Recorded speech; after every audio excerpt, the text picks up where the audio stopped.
Okay, so it looks like. Oh. Let the record show that Ms. Sims is here as well. So it looks like we have a quorum. Are there any changes to the agenda? There are none.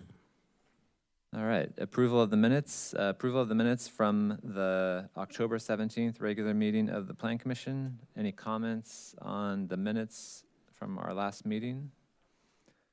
Are we ready to make a motion? I move for adoption. We have a motion by Mr. Rose. Is there a second?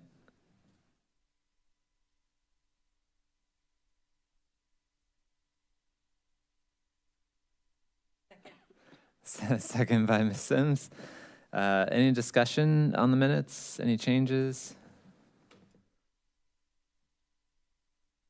If not, we'll do a voice vote. All those in favor say aye. Aye. Any opposed? All right, that passes. Communications. Do we have any communications? We do not. All right, so we have no continued public hearings, no old business, no new public hearings, no new business, which brings us to audience participation. Is there anyone who wishes to address the Plan Commission for 5 minutes uninterrupted on a topic of your choice? If so, please come forward and sign in. And I should say, yeah, we didn't talk about this, but I assume we'll have some opportunity for public participation Yes. at the end of the study session. Yeah, that's correct. Okay. Yeah. So if you want to talk about something that we're going to talk about during the study session, you can wait and do it then. But if you have something other.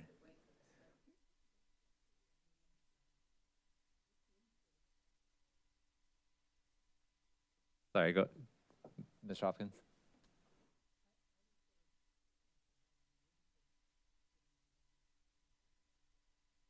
For our discussion, rather.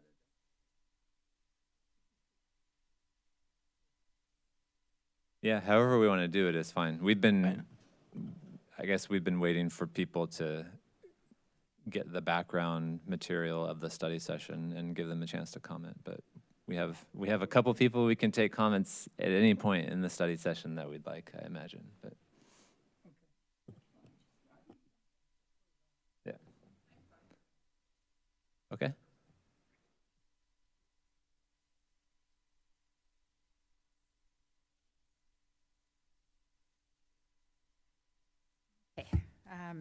Oh, I did have a couple handouts.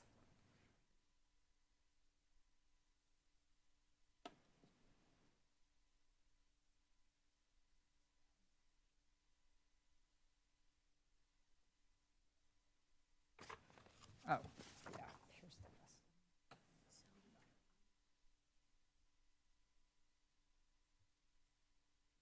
Okay.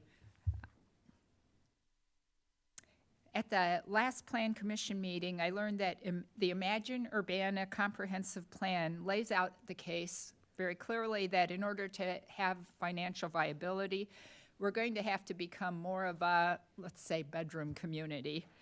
Literally a community that hopes we have enough beds to cover our bills because of the very many tax-exempt properties that, while they're making this town a joy to live in, are not making any cash contributions to running our city.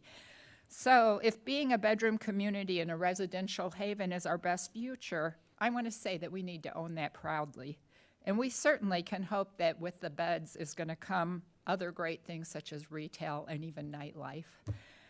So what do bedroom communities do to attract residents? Well, number one is being a safe and welcoming community. Let's look at some right around here: Mahomet, Savoy, St. Joseph, and Tolono.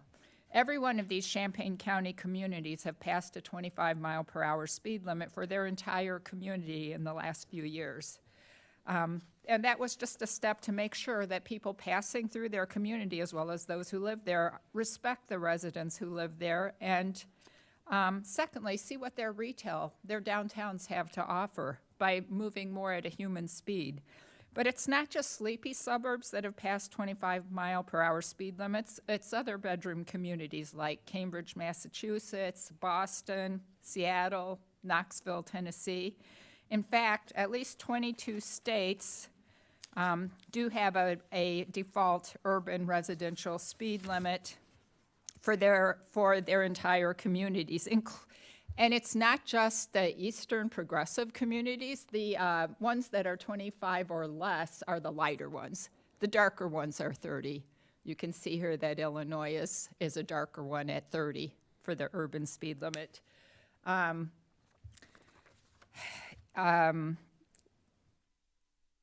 In the West, you're frequently traveling on highways at 80 miles an hour legally. And then you hit this small town in the middle of nowhere and it's 25. You go through that downtown and you see everything they have. And you see the people and you can wave to them. They aren't going to put up with people coming in at, 45, 55 off their highways, even though they highly prize getting from community to community, which is what U.S. highway engineers have totally excelled at. I mean, our fatality rate on those highways has dropped incredibly since the 70s. And the fatalities now are in our communities. They're especially on arterials. They're where we're living, not out on the highway, which is just incredibly safe compared to what it was. So anyway, do you think that you have to be a small community to pull this off? No, I found a wonderful ordinance that the Public Works engineering staff of one small city, much like Urbana, managed to find the time to research and pass. The Illinois city of Crystal Lake, with a population of 40,662, a slightly smaller annual budget than Urbana's and 64% larger land area, reduced its residential speed limit to 25 miles an hour in October 2021. The recommendations which were made by the city engineering staff, not needing a BPAC to push for this, were based upon running the federal highways freely available software and review of other materials, many of which have been considerably strengthened under Secretary Buttigieg, the U.S. DOT National Safety Strategy, which really calls for speed management as a primary safe systems approach. Their ordinance provides an excellent model that Urbana can follow. Okay, well, Examine Urbana looks at the current conditions. And it has a quote in there, 94% of households live within a half-mile walk from a store. But it adds, keep in mind that the distance to a destination is inexact. It doesn't mean a destination is accessible. Some roads in Urbana act as barriers that many people cannot cross safely, and I'm sure you're all aware of that. If we look at one of the illustrations to this problem that is in Examine Urbana, we find East Main Street in all its glory. Somebody's walking in the street, there is no sidewalk, no crosswalk for about a mile down the street, and the speed on this very narrow road is 35 miles an hour, which comes up to a blind curve and spur onto University Avenue. If you go straight, you hit a corner, which it then tells you drop to 15 miles an hour. From 35 to 15, boom. You're on Pfeiffer Road, and that is, again, 35 miles an hour. But because that exceeds the statutory speed limit, every single side street has to have a 30-mile-an-hour sign. It's the most ridiculous thing when you drive down that road to see so you can just take all those 30-mile-an-hour signs off there and put them over on East Main, and the problem will be solved. For now, I mean, I think we do make a case that it should be lower than that, but at least it shouldn't exceed that. There are no sidewalks. Tonya Barnett, a young grandmother, 50 years old, was killed on a January night in 2021 trying to cross from her bus stop.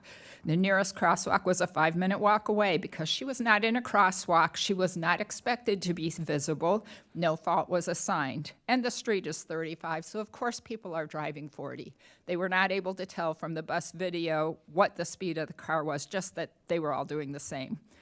Do we need to wait for a sidewalk budget that will never come because that street is a patchwork of non-city property? Or are there actions that this walkable city should have already taken but can't find the staff time and training to undertake? I am so grateful to the authors of Imagine Urbana for raising this very point by this illustration. And please note that the current Public Works staff is not responsible for this East Main Street situation, though they're going to have to find the time to clean it up.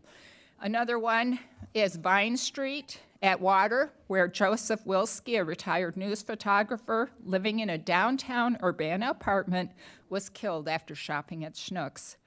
The study was focused on making sure no state standards were violated. We're not working towards making a truly walkable city. This is a man who's living in downtown apartments, just like we say we want. And he got killed crossing the street, which by ordinance is 35, although in fact it's thankfully not signed at 35 out there. But the ordinance, which there is more discussion on that, has it at 35 for really no good reason. These are not inevitable deaths. Neither was Shelley Taylor's death at Vine in Maine, Christopher Bowen's death on University in 2022. If Urbana wants to be walkable, let's start with the most obvious and simple progressive steps we can take. And that's to make sure you don't have to be in an armored vehicle surviving in this dystopia that's been successfully sold by our car, petroleum, and insurance industries as normal. People belong on these streets, and cars belong on these streets. But they need to be at a speed that all humans with all their quirks and flaws can handle and enjoy. So let's try it. Let's stand out as from the crowd in our micro-urban community. What do we have to lose but our traffic casualties? Thank you. Thanks for your comments.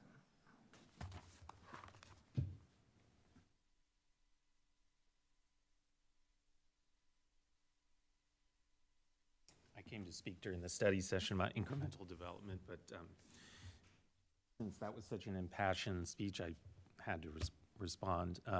Yep, that is like the biggest failure of the city of Urbana. The failure to protect public space, which to me is what extreme speed is. It's an abuse of the thing that to me is the most important part of society. To go 25 miles an hour over the speed limit in a residential neighborhood is a breach of that trust. And I'm a designer, so I know we do that through design, not through enforcement. Anyways, another thing that I thought of as we were talking about this, getting across major roads, and this was feedback I shared at our ward-specific meeting on the comprehensive plan. I think Andrea was there.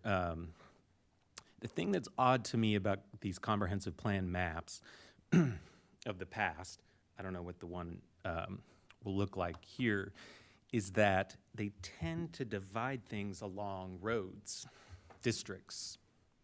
And I live on one such line that I have neighbors across the street, but they're in another ward. I'm in another ward. They go to another school, elementary school. I go to another. And everything, and then if you go to the future land use, things start to fall across those same lines. So I'm very, the idea of neighborhood plans, I'm very skeptical of, or I will have to be convinced about, because as I see it, that's a neighborhood and that's a neighborhood, and then we have these moats between neighborhoods, and how you get between neighborhoods is everything I thought we were trying to, a lot of what we have been trying to undo as a design profession, planning profession, because things were put in certain places for certain reasons we know. But anyways, just getting across the street should not be so hard, but it should also not be another universe. So I hate to see plans that assign along a road, that's a district and that's a district, because then, well, that's a highway, rather than a public space. You know, especially when they're residential. Lou is looking skeptical, but there are places for that. No, yeah.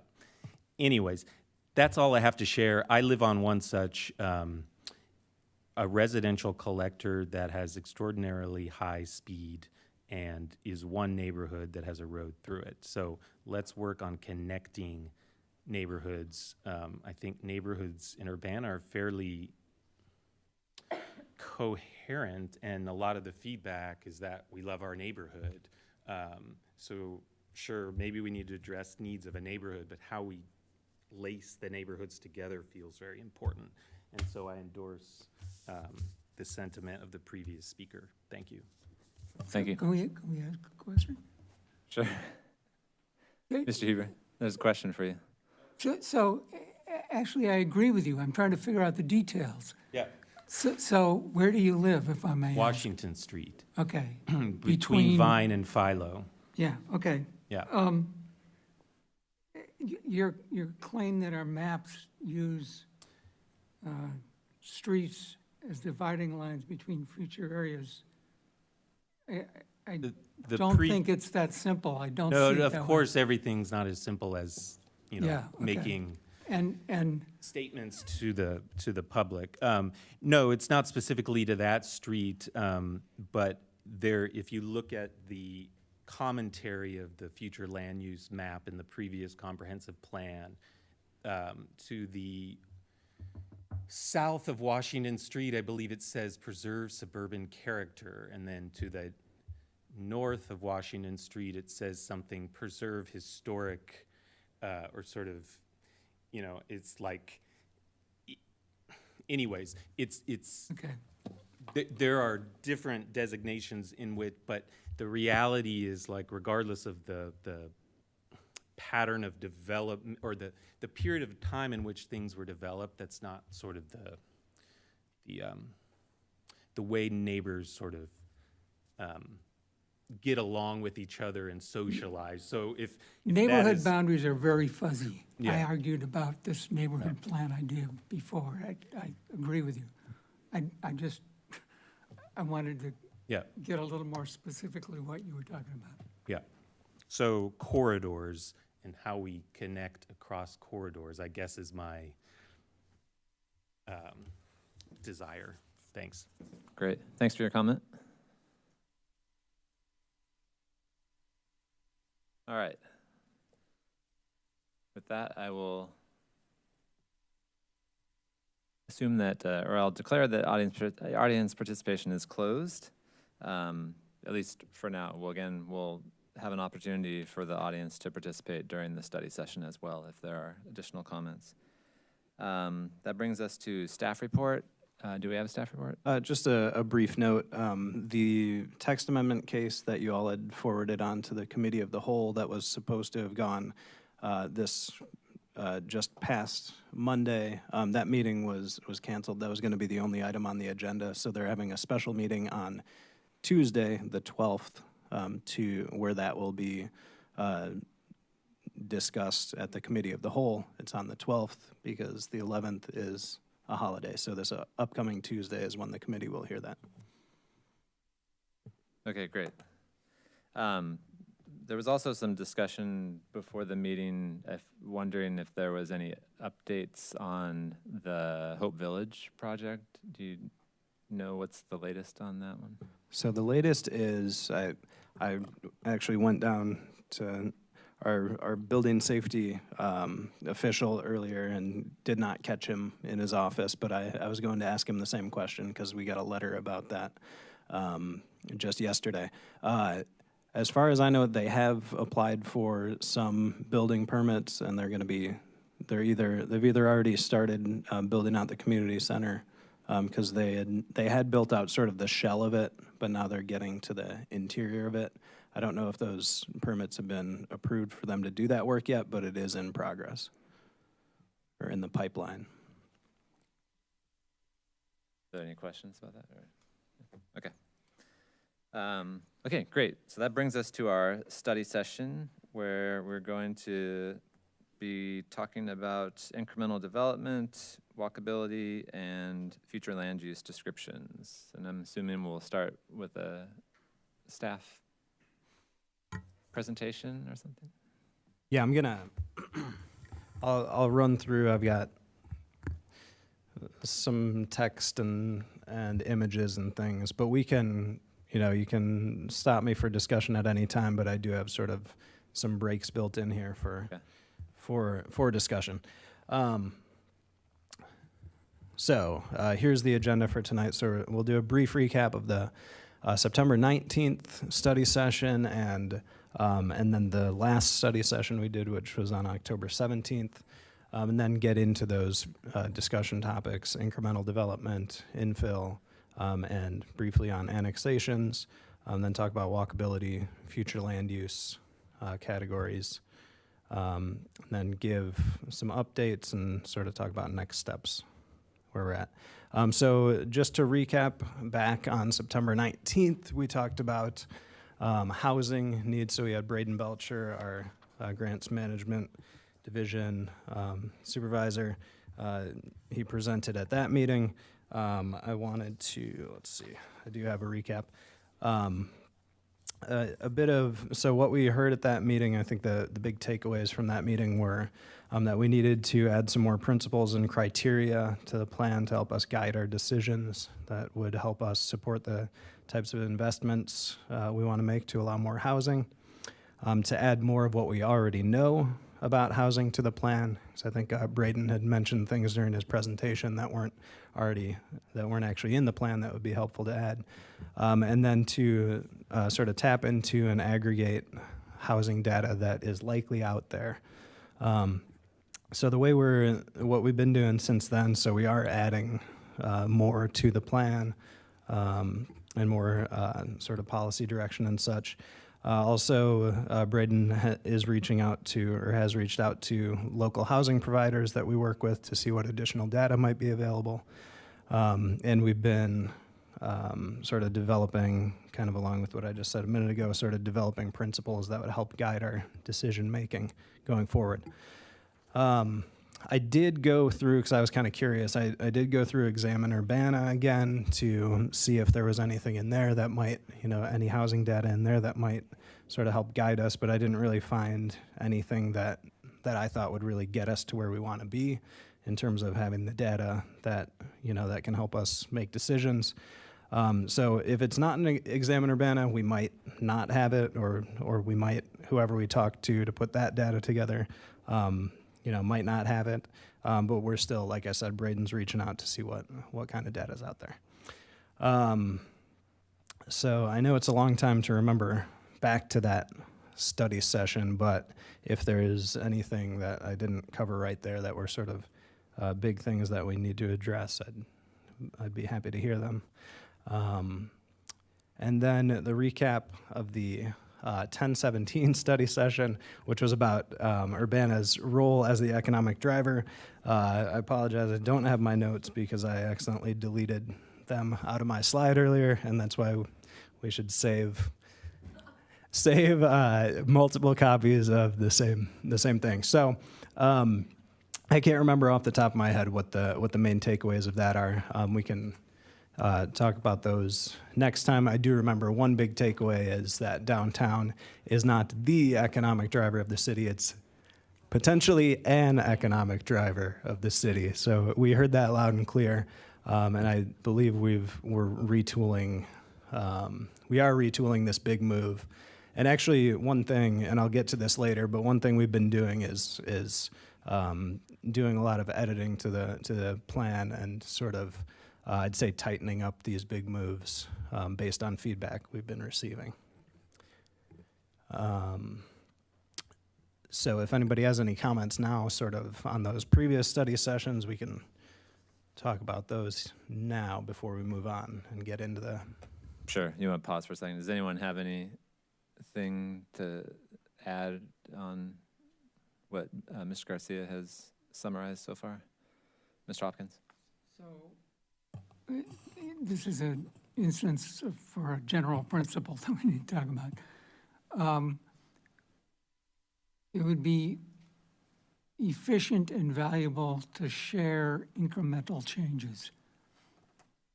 At this point, everything is a draft, so if you've got new edits, it seems to me posting them somehow, working out the details is one thing, but let's not do what we did a year ago and close down communication for 10 months and then pop the completion. So it sounds like stuff's being revised, responses are happening. Yeah, Back along the way will be much more efficient. this is something I was gonna say at the end when you talked about next steps, but since Mr. Hopkins has brought it up, I think it's been effective to go through these in a way that's kind of chunked the content, so that we're not dealing with everything at once. And I think it would be good to do that with the next round, rather than, us suddenly have, a new draft of the entire plan appear in our boxes, our mailboxes, to, again, lay out a kind of schedule that we're gonna go through, these sections with the edits. And if you have some of these complete, getting those to us sooner than later so that we can keep the process going, rather than waiting until you have everything, Yeah. done to your satisfaction and then giving it to us, and then that sort of thing. Yeah, I think that's a good point. Some of them, we've done some restructuring, close enough. We've done some restructuring based on the comments as well. So things might be in a different place than they were before. So we still want to make sure you capture that, that if we just give you a section, you're going to maybe not understand how it's now fitting in with the changes that we've made. We can still do that. I just want to caution that, we've made some structural changes based on your comments, and so things may not be in the same place that they were before. Yeah, it would be good even to get like an outline of the overall organization of the plan. I mean, that's something that I think that we would like to see Okay, that's great. and comment on as well. So that would, I think, give us the kind of roadmap to understand the other changes that you're making too. Currently, Kevin and I are going through what the students had recently done on, outlining kind of the policy principle thing. And so that's what we've really spent a lot of time on, is now how do we structure that? And we're probably halfway through all of that information now. We've been meeting twice a day, actually, just going through it together. So it's a big chunk of that is part of those implementing that and making sure that it ties back in with the previous pages and just the structure. But I think an outline's a good idea, and we'll definitely do that. Okay, great. And as we get these chunks that you talk about, we'll try to do that and just make sure if there's any context we need to give you in advance of that, we can do it that way. Okay. Anything else during this pause? All right, There will be more pauses. thank you. Okay.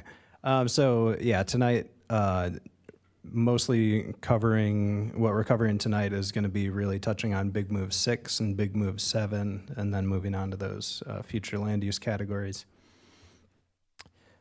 So we had not really defined some of these terms. So incremental development, infill, walkability. So tonight we're putting out our definitions for those for discussion, and sort of so that we can all be on the same page for what it is we're talking about. So we're defining incremental development as an approach to building cities and towns by making many small-scale investments spread over a broad area over a long period of time, versus making sort of a few large-scale transformative investments over the short term. So, really, and it's also, incremental development's also about sort of the context. So, something that makes sense to sort of do this type of development in an older neighborhood is going to look different than downtown, and so that's a nuance to understand. So we're not saying it's going to be the same type of development over the entire city. And incremental development is really something It's kind of hearkening back to the way things had always developed up until the past, let's say, 70 years or so. So it's taking taking it one lot at a time often, and building something on an existing lot, not just building an entire neighborhood out of whole cloth at once. If anybody is familiar with the Strong Towns movement, their approach is very much focused on incremental development. There's a lot of resources that they have to sort of explain this concept in depth as well. And then to kind of Can we take maybe those one at a time? Are there? yeah, we can. Although I feel like infill development maybe should also be discussed as well. But we can go back and discuss this first. Yeah, let's I think take it incrementally. Does anyone? Yeah, I have something to say about this, but I don't know if anyone else has anything coming to mind about the incremental development definition or discussion so far. No. So I'm assuming the point of defining this is that there will be a more sort of fleshed out definition of incremental development that will be in the plan, right? Correct. Okay. I think an important piece of this is that I'm not sure this captures is that I think of incremental development, and I think the way that the literature describes incremental development is also about sort of change over time in how structures are used. So, a single family home becomes a duplex, or the basement in a single family home becomes an apartment. Like there's those kind of incremental changes that are very much about incremental development as much as redevelopment of a single parcel as opposed to redevelopment of an entire block or something like that. So I would think we would want to capture that if that's our intention, because I think people who look at this and say, oh, they're interested in incremental development, that they're going to assume something like that is kind of what they're interested in as well. Okay. Well, I'll try and figure out a way to work that in. So, I took the many small-scale investments to include anything, conversions, lot by lot, small subdivision. In any case, the important thing to me is before, there was one line of incremental infill, whatever, and my response in July was, these are different things. And so this is progress from my point of view.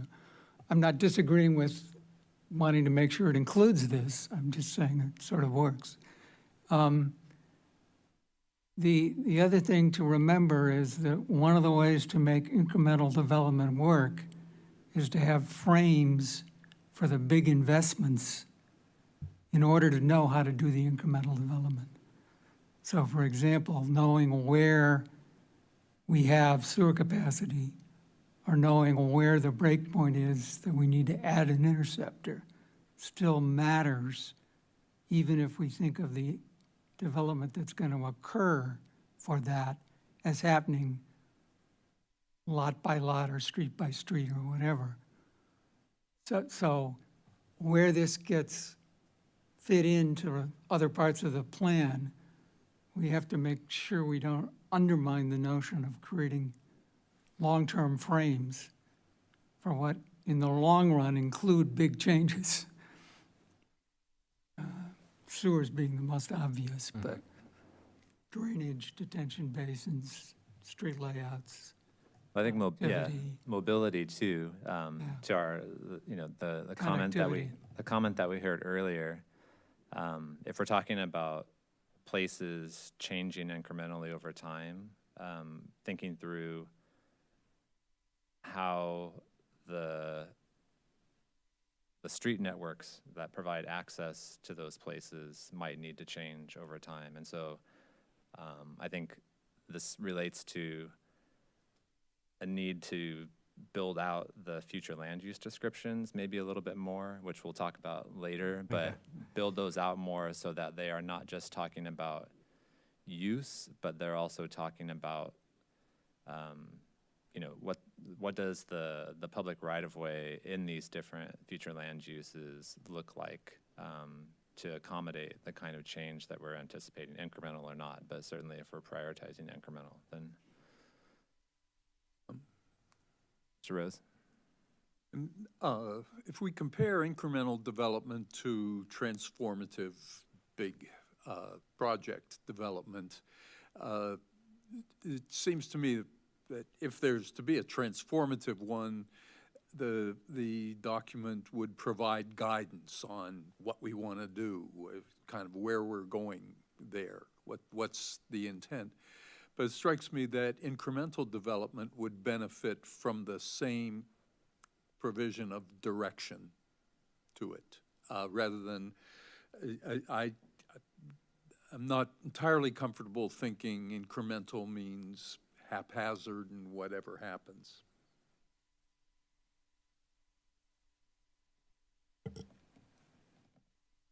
So I was thinking of the same thing, that and I would want to offer, to talk about those differences, equitable and strategic, because, as you said, a community that has had systematic underinvestment might require something different than a community that has had lots of change over time, or newer subdivision, you know what I mean? So if I think we think equitable, we're gonna give to the degree that that community needs, which might be a little bit more sometimes, and strategic, because it's aligned with our overall values. Those two words seem to be important.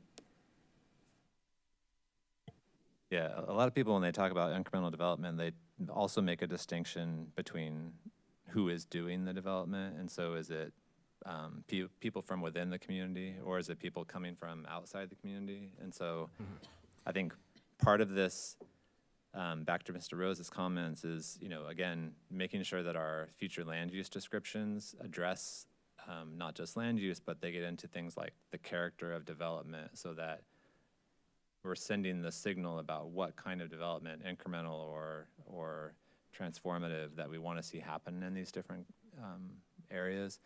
But that we also, if we're serious about prioritizing incremental development, that we think about, you know, the policies on the economic development side to support local actors and provide resources and remove barriers, you know, where they exist, to allow this kind of small-scale development to be done by local actors, you know, whether it's, I don't know, providing education or you know, providing access to financing, that kind of thing. So. Yeah, and that was part of the intent of when we were discussing this as staff way back when. And we used to have something in here that kind of got to some of that. It was something along the lines of, you know, making it easier for people to invest in their community, you know, is something that was pretty explicit, like, you know, if you live here and you want to help sort of build the community's wealth on a whole by sort of taking part in the development game, you'd be able to do that. I'm not sure that that's captured in our little moves currently, but we can look at that.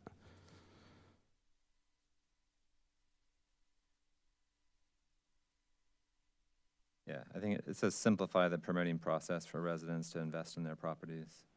I think that's part of it, so removing yeah. barriers. But I Yeah. think, you know, like, I know we have policies to provide tax rebates for certain types of development, or maybe in certain parts of the city. So thinking through how that aligns with this idea of incremental development, particularly from an equity perspective, to make sure that we're matching those things up and not just thinking about how do we attract development in general, but how do we attract specific types of development and in specific places that we've identified.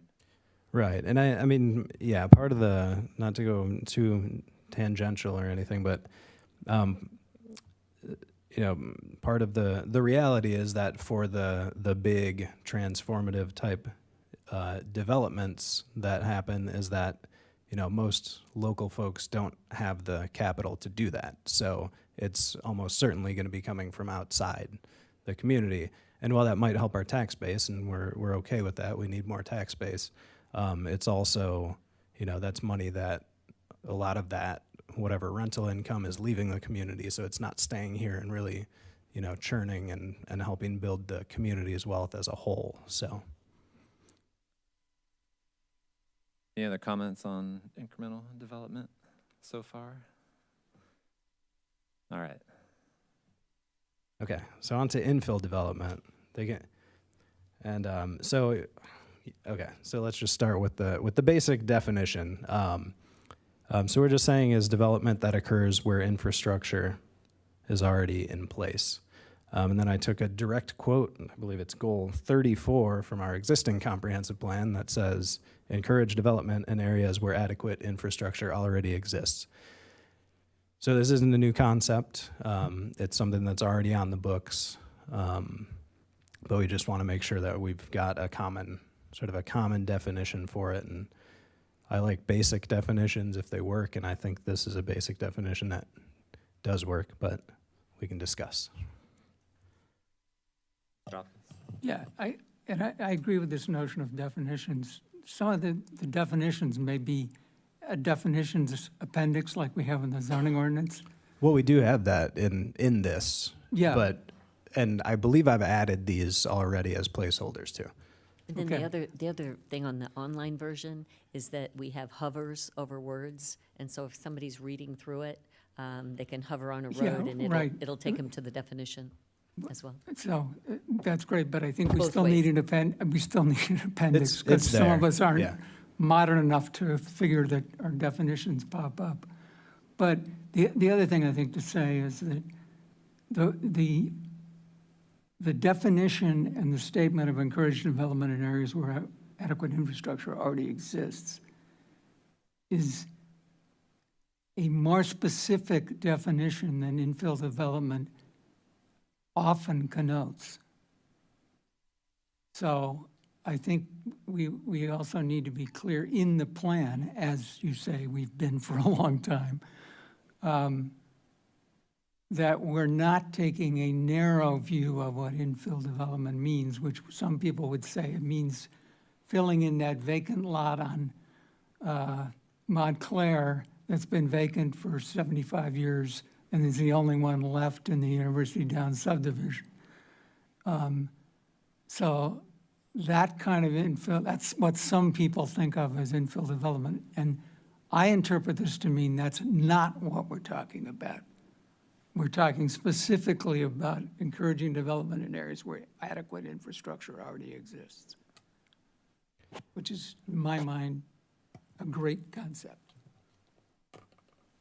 But your example would still qualify under this definition.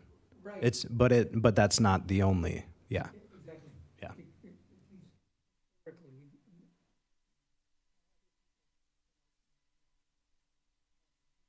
Infill development.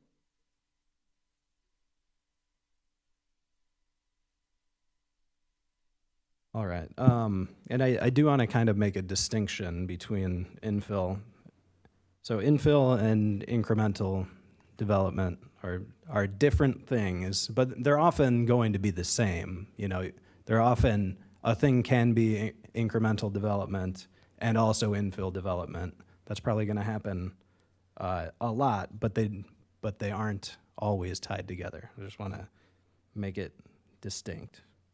Yeah, I think that's why this got brought up as something to define, was because they're linked. So in big move number 7, the first little move is identify and resolve barriers to incremental and infill development. So suddenly you have the appearance of infill development when everything before that's talking about incremental development. So Oh, right. infill, I mean, I think it might be maybe useful to provide some examples of incremental development. Right. Of which infill could be an example of incremental development. But you could have incremental, I mean, someone that, gets a plat approved for a subdivision and builds one house this year and one house next year and so on, right? That's incremental development. Yeah. But it's not necessarily infill development, Right. right? If you have to build a lift station to provide sewer to that new subdivision. So I think there is some nuance, and we don't want to just say that, infill is often incremental. Like, let's be specific about what we mean when we're talking about these things. Right. And I think if we're talking about promoting incremental development, there's probably other examples of incremental development that might not be infill development per se, like the vacant lot kind of infill development. So again, it could be, a single family home becoming a duplex, or, redeveloping a garage to be an ADU or something like Right. that, right? And it's going like, yeah, and that goes back to the point I made where it's probably gonna look different in different neighborhoods. And I know certain neighborhoods, I know one of our historic preservation commissioners was concerned that, talking about infill development, incremental development, like in a neighborhood like West Urbana, people might get the wrong idea that we're talking about just, removing lots of old historic single-family homes and replacing them with something else. But we had a really good discussion at the Preservation Commission when we had our session with them. And so I think in the future, we'll probably be working towards some more nuanced historic preservation, I'd say tactics that would probably dovetail with what we're talking about here. So, say you have an old historic home, but it's not, well, I don't know what I'm trying to say there, but you have an old historic home, it might make sense to say, allow a garage with an apartment to be built on that same lot so that that lot is more sort of financially viable for somebody in the future.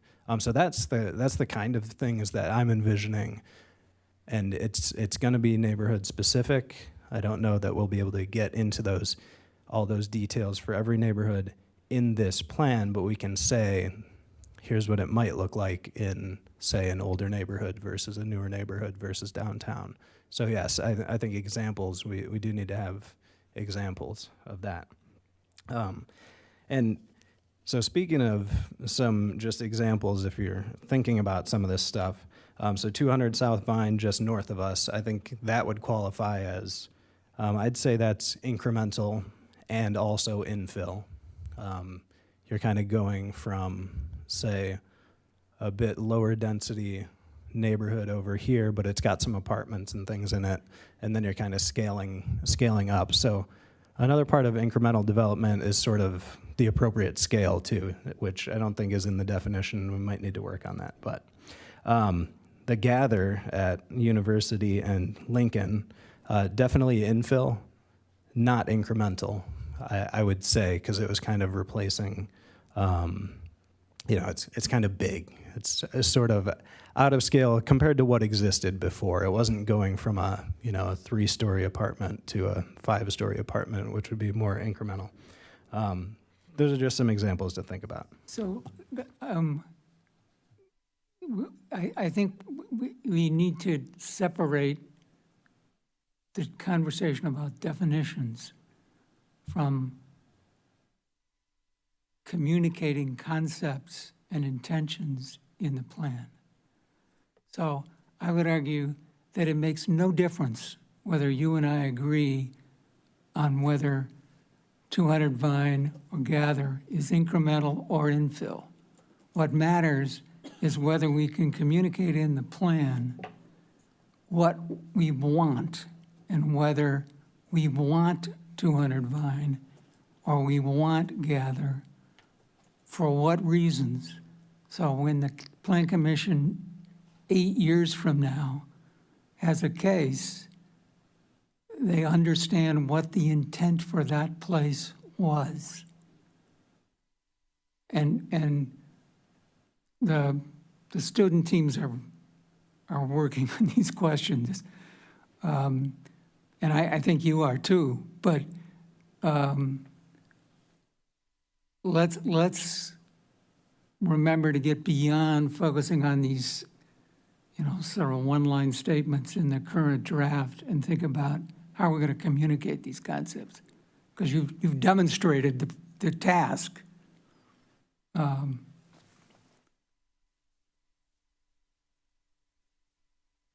We have to illustrate the range of possibilities of the things we want. And infill has connotations, incremental has connotations.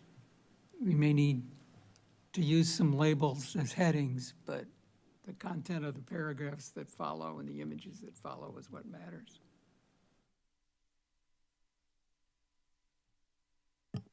Okay, so moving on to some images that follow.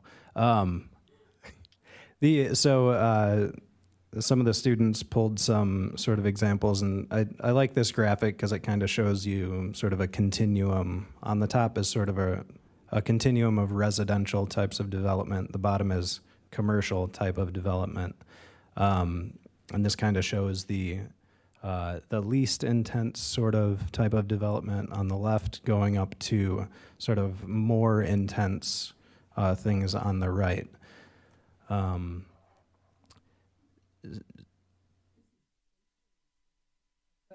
were talking about incremental.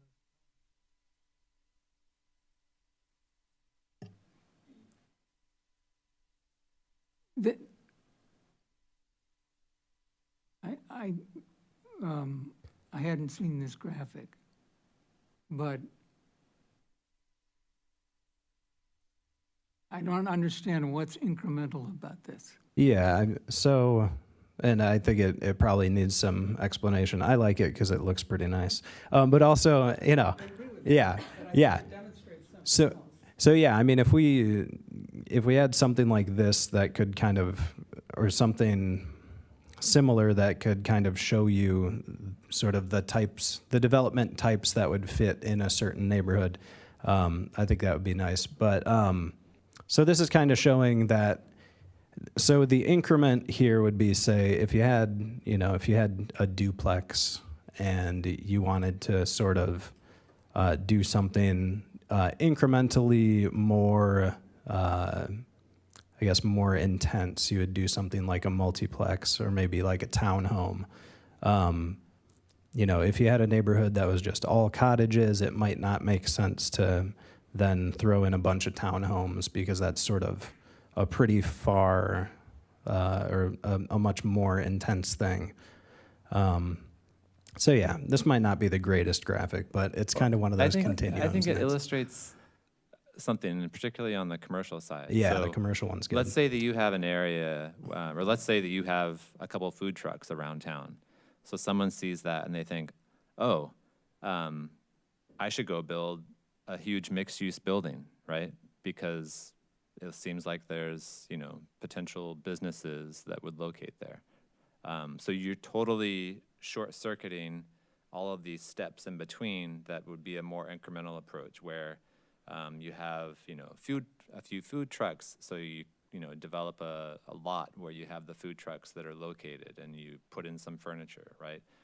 That's successful. Maybe you build, something on a smaller scale. That's successful.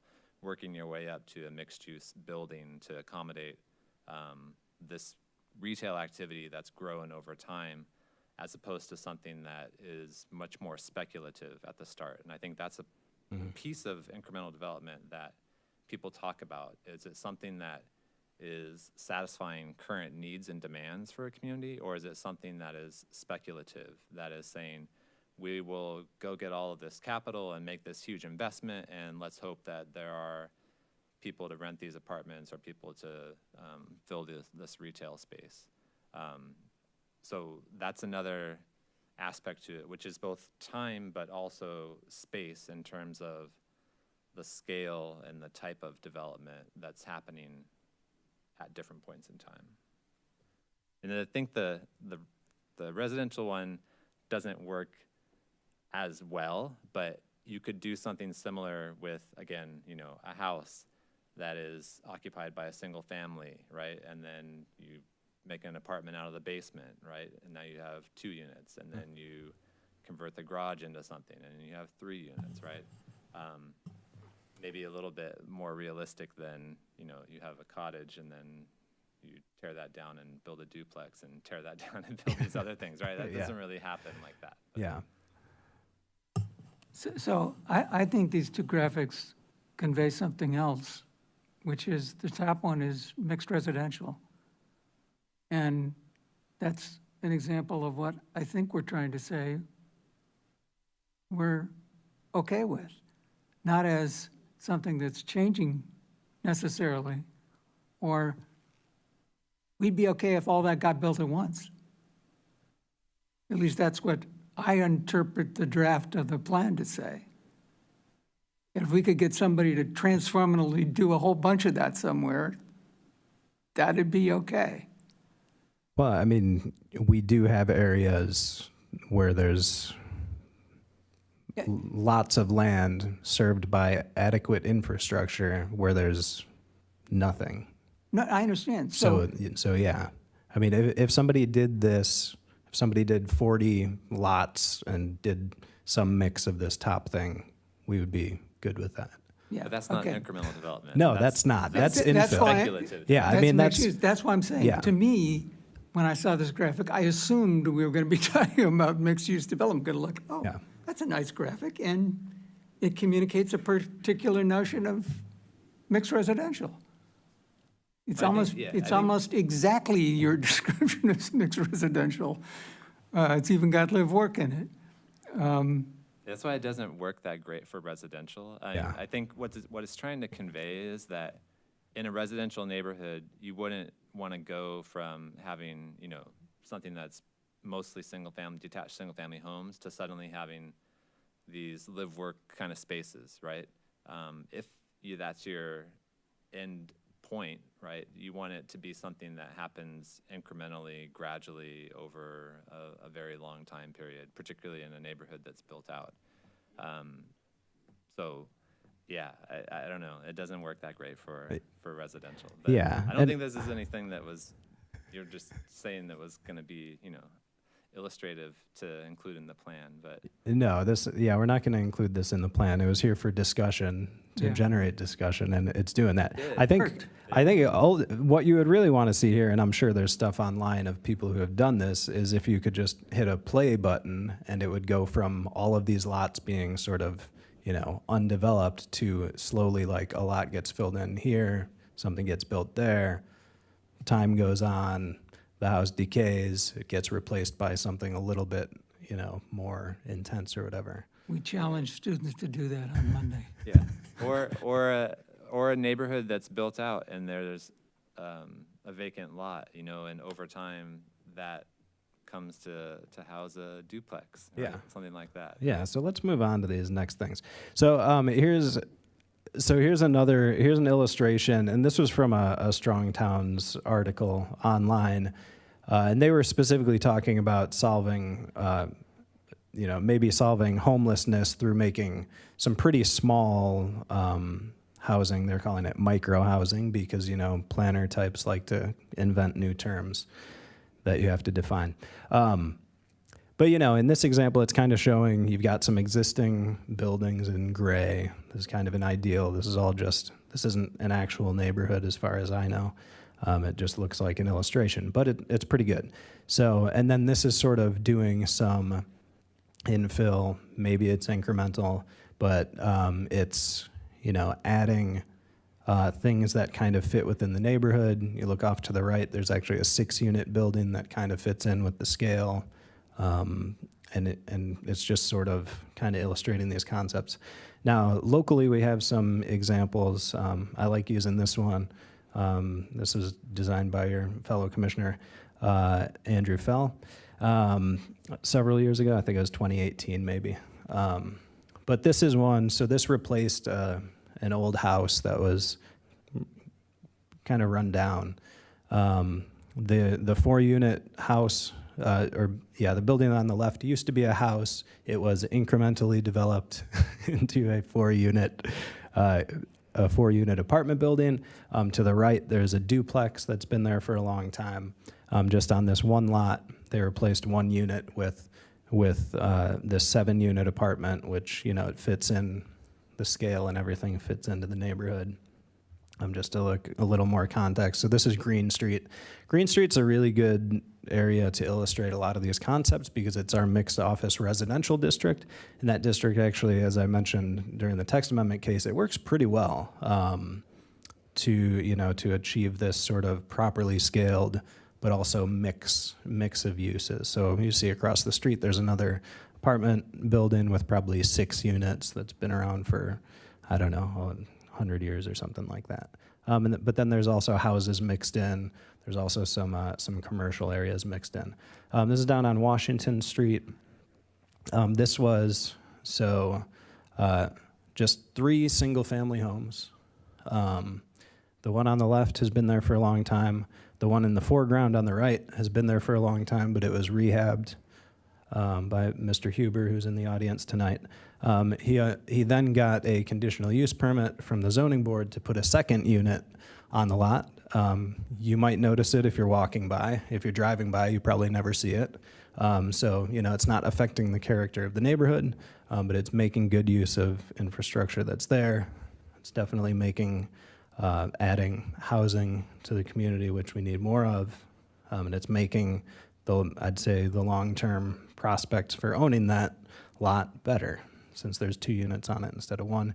Here's just another view of that lot. You can kind of barely see Unit B. You see there's a sign here on the address. It says Unit B is back there. So that's an indicator that there's two buildings on the lot. This one is across the street and maybe a couple blocks away.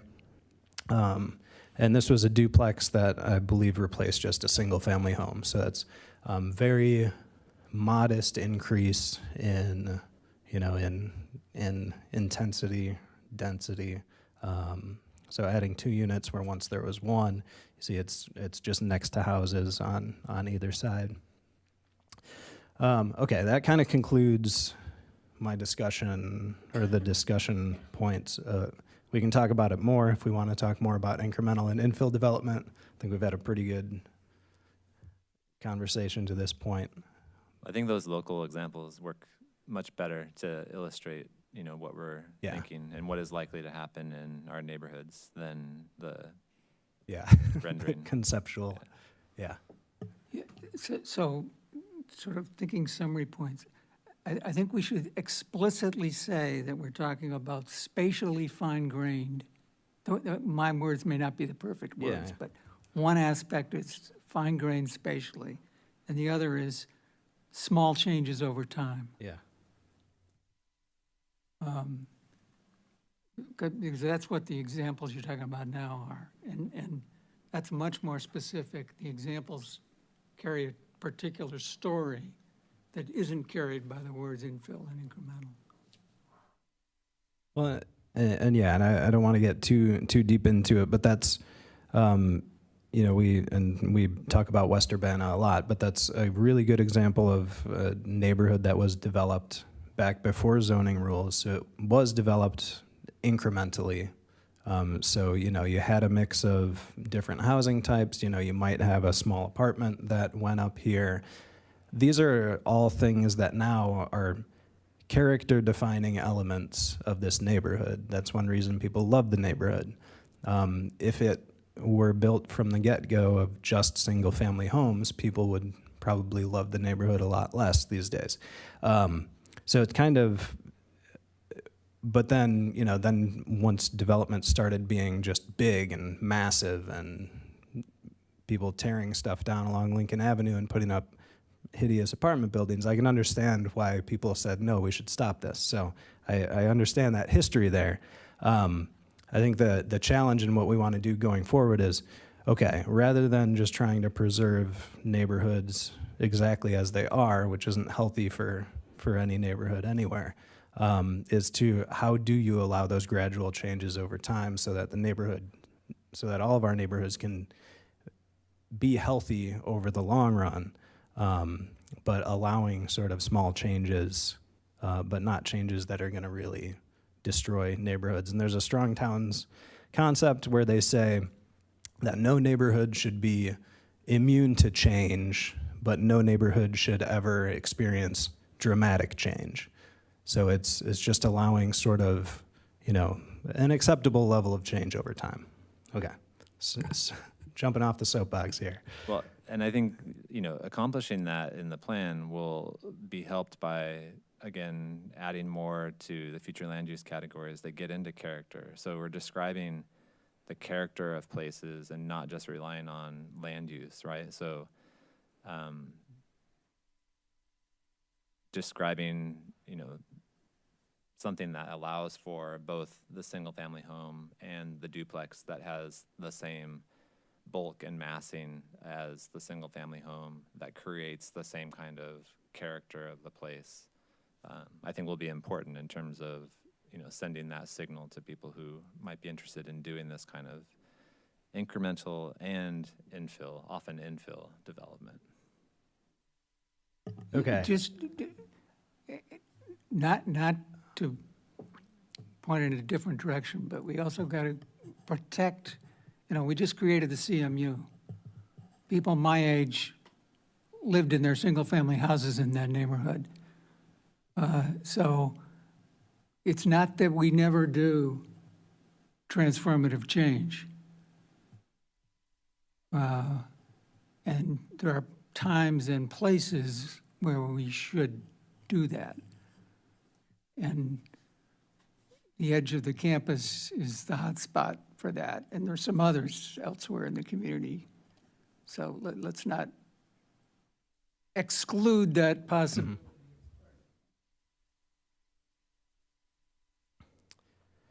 All right, just maybe quickly, there's one little move where we say that we want to develop a fiscally responsible annexation policy.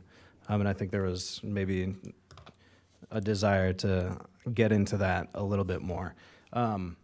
Sort of a basic rationale is that annexations are often not incremental or infill, which we've just said we want to promote. And a lot of it is not going to be fiscally sustainable over its life cycle. So a lot of cities that have annexed a lot of land, as those areas get built out, the stuff that gets built there does not really pay for the long-term maintenance of the infrastructure that is gifted to the city by the developer after it's built. So really the idea here is just to make sure that if we're annexing things, we're doing it in a smart way, and not taking on essentially what's a long-term burden 30 or 40 years down the line from now when we do that. And we need to develop a policy because right now what we have is sort of ad hoc. We don't really have a formalized process for analyzing annexations. It's sort of I don't want to say back of the napkin, but there's not a good policy in place. So that's what this little move is calling for, is to develop that policy, and then so that we have guidance for annexations going forward. So my, I think, response in July to that line was, since we're doing a comp plan, we at least ought to be able to say something about the nature of such a policy. And thinking about annexations over the last 50 years or so, they've often been for very different purposes. I mean, one was a political move to prevent the creation of a separate jurisdiction in Northeast Urbana, which explains some really funny annexations. Others have been to attract Walmart, and another was related to how Frasca operates its airport. So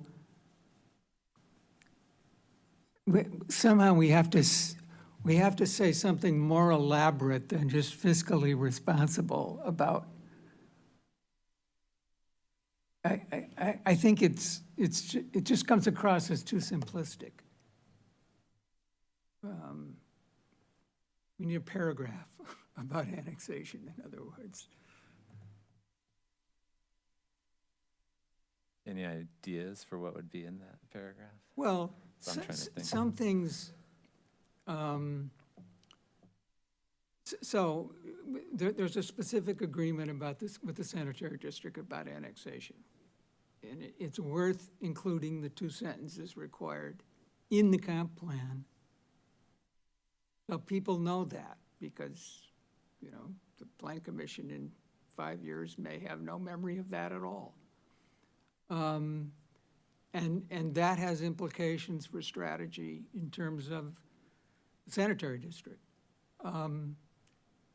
Being aware of how the Urbana boundary is not congruent with the school district boundary is relevant to decisions about annexations, because in some cases where the city might benefit, the school district doesn't. This is a particular problem in the North Industrial District. There are things we know, and I think we should,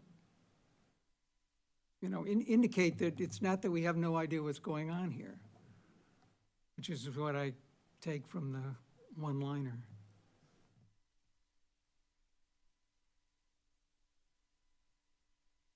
But you would agree that it should be fiscally responsible, It, whatever policy this is, or? well, it should include fiscal implications, but that's not the only reason to annex.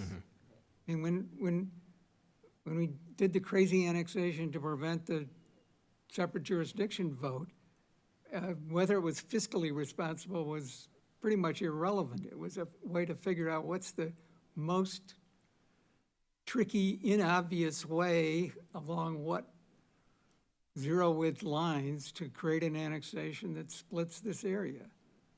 Now, you can argue about whether politically it should have been done, or whether it was necessary to do, but fiscal responsibility was not much of it. And fiscal responsibility for the city is not the same as fiscal responsibility for the school district. If we choose to put industrial stuff where it supports the Champaign School District without adding students to their district, we should be taking that into account. Maybe we should be putting land use that generates tax rates and not students somewhere else.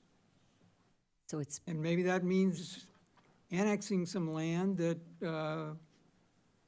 initially might not make fiscal sense. And we might have to annex it because that kind of development needs sewers. Anyway, so is it appropriate to say fiscally responsible, but it's within the context of these other things that you've brought up? I mean, you have well, to consider the that question bigger is, whole. are you treating fiscally responsible as a constraint? And I'm arguing that it's an attribute. Yeah. And there are other attributes. It's an important attribute. It's certainly one that ought to be assessed and computed, if you like. But it's not the only attribute, and sometimes it's not a constraint. And there's an equity issue here, too. I mean, you know that we don't annex all the trailer parks that are adjacent to us because it's not fiscally responsible. But you could argue that it's, in other ways, irresponsible.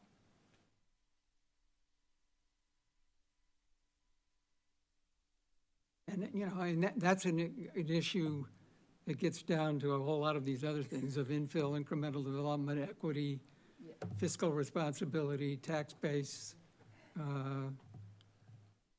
housing affordability, et cetera, et cetera. So, anyway, Short and long-term planning, because it might, as you were saying, it might not make sense now, but if I think about long-term, creating good citizens involved in other development, because people can, turn into homes, right? You redesign it and you add a parking lot and, people create all kinds of permanency that I think we get Incrementally. Yeah, incrementally, that makes a whole bunch of sense long-term for a community, that we might be short-term, right? It might look like a limitation, but in the long term, there could be benefits if we think about Yeah. that differently. Another way to look at it is if you want to change the metric on affordable housing within the city limits, a really quick way to do it. That's annex 3 huge trailer parks. And enable a land use type and a zoning category that allows them to be incremental development in the way we've talked about everybody else. And it is true that in trailer parks, people go from single wides to double wides. They put in foundations. Trailer parks can get sewered. So Urbana is about more than fiscal responsibility, at least the Urbana I live in. Okay, so more work needed on that one. And Yes, points taken. that was how I read this. It was, I read what you put as simply saying, well, if we're going to do this, we could either put a whole lot of work into it with a whole lot of definition and direction, or this is, instead, we're just going to say a simple thing like this. And yeah, I'm not satisfied with simply saying that, but to say more is a lot of work.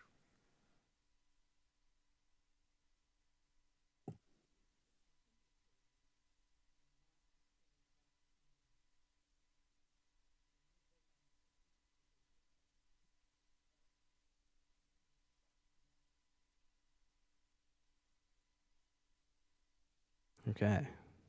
Oh, we already had that. Pause for the discussion about what we just discussed. Okay. All right. It's good. It's Let's going talk, well. let's talk walkability.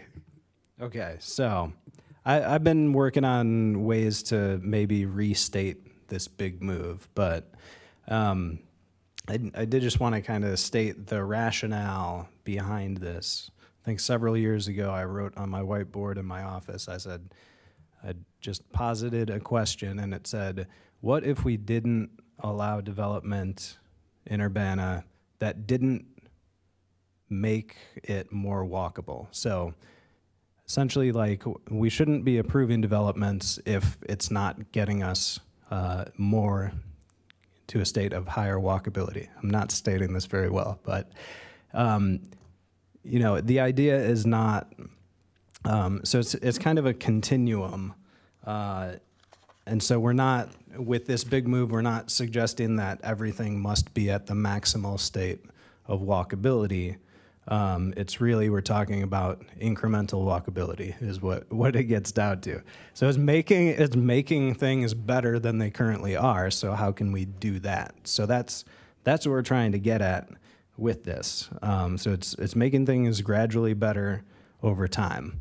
You might have a development that comes in and it's just really, they've done a really bang up job, and it gets you to a really high level from the get-go, and that's great.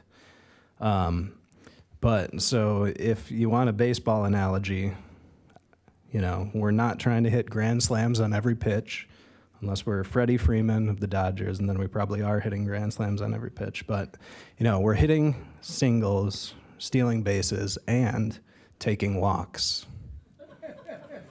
All right. Thanks. Yeah. So, so tonight, like with our other things, I want to get sort of a common understanding of walkability. So defining it, and then getting some direction, if you have any, for helping us improve it. So I didn't bring my book with me. I brought it home so I could read it again. So Jeff Speck has a book called Walkable City, which we've referenced other places in this plan. He opens up that book, and he has this thing called A General Theory of Walkability, and it's pretty good. So I cribbed directly from that. But basically, to define walkability is describing how easy it is to walk in a place, and he identifies 4 things. So for an area to be walkable, walking must be useful, safe, comfortable, and interesting. And I will unpack those for you here. So being useful means that most aspects of daily life are located close at hand and organized in a way that walking serves them well. So it doesn't say everybody must be able to walk to work and to the grocery store and to the doctor and to everything else they need. It's just saying, most of the things you need in your daily life are, they're close by and you can actually walk to them. So speaking to what Mr. Huber said during his comments is, just because something's close, if you have to cross, say, University Avenue to get to it, it's not terribly walkable, right? So walking needs to serve them well.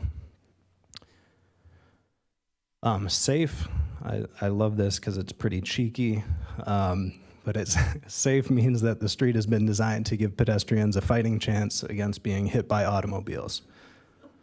And furthermore, that they must not only be safe, but feel safe. So I'm sure we've all probably been in a situation where we're walking on a sidewalk and it's probably actually pretty safe, but traffic's cruising by at like 50 miles per hour and the sidewalk there's no parkway between the road and the sidewalk. So yeah, that might be safe, but it needs to also feel safe as well. Comfortable means that buildings and landscape shape urban streets into outdoor living rooms, in contrast to wide open spaces, which usually fail to attract pedestrians. So I think a great example of this is when you're walking by a nice big parking lot in the middle of winter, and it feels like a wide open space, and you're probably getting blasted with wind, and it's not comfortable. It doesn't feel comfortable psychologically to walk through that space as well as physically. And interesting, he says it means that sidewalks are lined by unique buildings with friendly faces and that signs of humanity abound. That's probably my least favorite of how he defines all these things, but I think it's a good point. Just sort of as an example, this is from Street View. This is probably during the middle of summer because there's nobody walking here when usually there's tons of people walking here. So this is Springfield Avenue, going facing west, going through campus. So I just wanted to kind of point out some things. So useful. So you've got buildings on the right, buildings on the left. You've got your classrooms and things. You've also, I think that building on the left has like cafe areas where students can kind of hang out and do work and such. So it's useful. It's got things close at hand for the people that need to be there. It's safe, so this is good. I've highlighted a few things, but I think it's hilarious that this sign is knocked on its side, so it looks like the person's laying down, but it's a walk sign. But so they've got the signs here. They've got these push buttons that make flashing lights go. So this is one of the higher levels of sort of safety. Another thing they've done, which is really nice, is narrowed the street here. So it's really narrow. So when you're driving, you don't want to drive fast through there anyway. And then I highlighted some cars parked on the street because usually there's cars parked all along here, which also sort of narrows the road for folks driving so that when they're driving through, it also feels tighter and like they need to be going slower. So this is one of my favorite streets this might be my favorite street to drive down in Urbana and Champaign, to drive down, absolutely. Yes, yeah, to drive down, because you feel, right, I'm just saying, because when you drive down here, you feel like you're in a realm of like, hey, there's other people here too, and I need to slow down and I need to watch out for people crossing the street here. Yeah, I love driving through here. And I rarely walk through there because it's not useful for me, and meet all 4 of these things at all times. Just one other example I found of something that you don't usually think of that is sort of a way to make things more walkable. I'd never seen this before. This is at the Vineyard Church, and Andrea and I went there to have one of our Imagine Urbana meetings with the public, and I was like, wow, they built a pretty nice pathway through their parking lot, and why don't more people do this? Did you notice the one ironic thing about it? Um, It does not connect to the street sidewalk. It only serves the parking lot. okay, I did not notice that. Yeah, well- Yeah, However, Lou, Something else. yeah, yeah. we did, Walkability and for whom? we did use this as an example recently for a company in town that has a very big, large parking lot, and we gave them this example to show that how they could get from the bus stop to their front door. So we didn't show the part where it doesn't connect in this photo, but we gave them, that similar thing, like, hey, Right. people need a way to walk safely through parking lots, and And actually, the Vineyard, I think, has it in a different way from the street. But it's another example of how complicated this actually is. But a great example, slightly different for me, is the area by Silver Creek. So you can go from, like downtown, you can walk along the Boneyard, you can, Yeah. I mean, it makes, and then you can move through most of downtown Urbana, pretty shaded, pretty nice, stop at a couple different places. It's a very pleasant, it's one of the, when I have friends or people in town, I love sort of, having the downtown Urbana walkable experience. And if you're really committed, you can walk down to Crystal Lake and, really it makes it feel like you're in a very walkable city. And plus that, at Boneyard Creek, or by Silver Creek, the artwork there is always changing. And it's just, well, but, for people who like that. Yeah. And when you're down there, it's just very nice, and they have the little table areas, like this time of year, it's just really, really nice, and so. Yeah, we, actually, speaking of those tables, we just had our Public Works folks put new tables and chairs out this year as sort of a, that's a low-hanging fruit thing, but it goes along with sort of recommendations from our Public Realm study, which is, just kind of put stuff out for people to use, and people end up using it. It's amazing. Is the Boneyard Creek going to be included in Imagine Illinois as a potential asset? You know why I'm asking. Like, is it going to be included in the plan as a, I don't know how we include that in here, but why are you asking? For the people at home, I know, I just want to let you state it. I'm the commissioner I'm the Boneyard. Oh,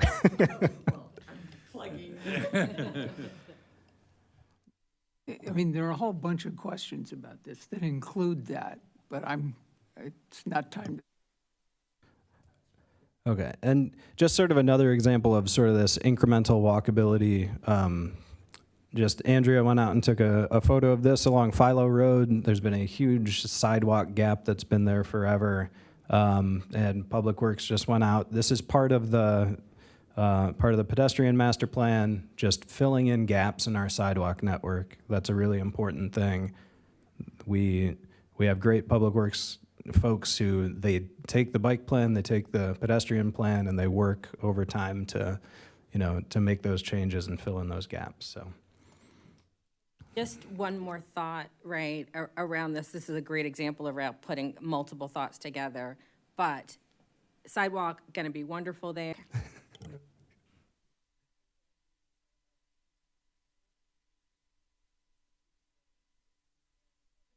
The Preston Williams School, right?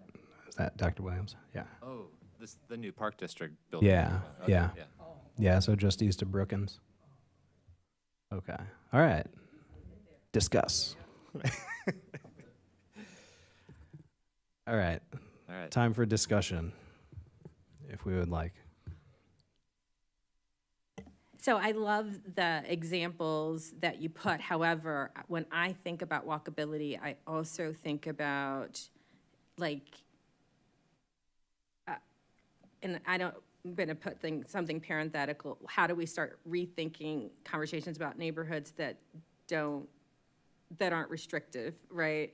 But I think about neighborhoods in communities that have been historically marginalized that tend to not be walkable. So I think about things like safety as in streetlights, the inviting space, things being cleared out, not having vacant lots that you don't want to walk by because of all the complexity. So I guess I want to make sure that we include images of the kinds of things that you were talking about. But I think I've said throughout, I want to make sure that the neighborhoods that I might live in and exist in are also included in the vision, because if you don't include those things, if I don't hear them articulated explicitly, I think you're only talking about a certain kind of community. And so, yes, we want to make sure that there are all of the things, the trees, the sidewalks, but also when I talk to seniors in neighborhoods, they're concerned about the lighting, the roughage, some other practical things that we want to be sure we're attending to. And increasingly, and this isn't a pleasant thought, but I'm encountering more and more young adults who will become adults in our community who have a variety of different physical abilities, maybe because they've been impacted by gun violence. And I also want to make sure in our walkability, we're also thinking about accessibility too, and we don't have that explicitly articulated. Yeah, and I think that's something that's always there. Yeah, well, because it's tough. It's, the part of me that wants to write pithy, easily understood sentences. It's hard to encapsulate all of that in one word. So we do add the asterisk that says, walking includes. I'm trying to look for it while I'm speaking, but. Yeah, it's just at the bottom of that paragraph. Big move 6, the first paragraph. Okay. Yes, it says walking includes people in wheelchairs and with other mobility impairments. I don't know if that's the best way to state that, but. That's an inherent contradiction, which gets to my, so I have, I think, 3 concerns. I can't come up with a third one in my head right away about this big move. And the inherent contradiction is part of it. Using the word walkability to convey a whole set of ideas is a mistake. Because those who don't know Jeff Speck's 3 books or whatever think it means walking. Because that's the word. I mean, it's not a word we made up that has some magic thing. It's the word walking. And we don't mean that, so we shouldn't say that. Now, to go a few steps further, we shouldn't say that walkability is the default, because walking is not the default. You've got another statement in there that's much closer to what we should say, which I think we should say that all development, all, whatever word you want to use, should account for, and you can either say walking, biking, driving, transit, freight, and freight includes emergency access. Okay, or you can say, pedestrian, bicycling, automobiles. You can use whichever labels you want, but as your demonstration on Springfield said, this is not about walking. It's about being able to walk where there are cars and being able to drive where people also have to walk. It's about having transit stops, whereas was described from the bicycle committee, on East Main, part of the problem is where the transit stops are, what the transit routes are, where the sidewalks are, where the speeds are. So what we should be saying is more like complete streets. And we should be communicating that. It's the example of the walking path in the parking lot that's not connected to the street sidewalk.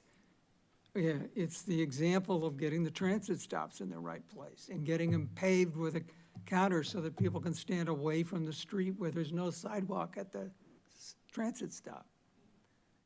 And my inclination of, the focus of Jeff Speck is on streets like Springfield and streets like Lincoln with 5-story apartments and the facing walls with retail on the first floor.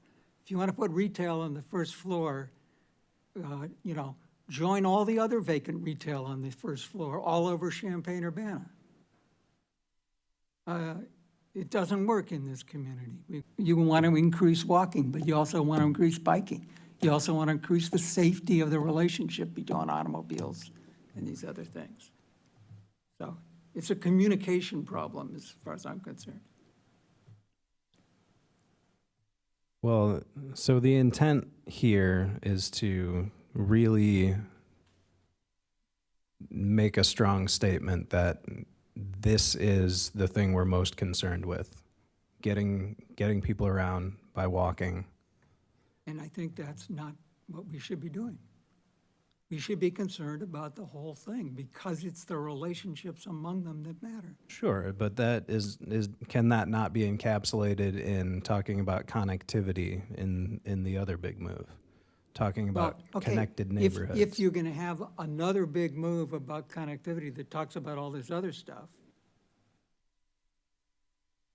but then you can't also say that walkability by default. You can say walkability, improve walkability if you want to. Yeah, and I'm not married to this make walkability the default setting. I came up with that 6 months ago or however many months ago, and I'm fine with changing It's the that. combination of those words. Yeah, The walkability statement, I don't think is a good label for what you want that to be about. And default is problematic because we have to account for all these other things somewhere in the plan.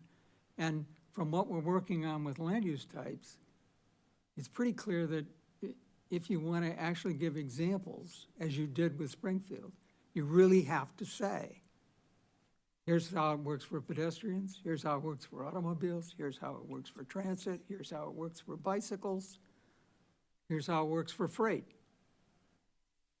which includes emergency access, which often becomes one of the biggest issues in subdivision plat approvals is emergency access issues. yeah. So I hear what you're saying. I know that there are so many examples throughout the country where where somebody adopts a plan that says, we're gonna really focus on walking or whatever, or complete streets or all that. And when stuff gets built on the ground, you might have something that qualifies as a complete street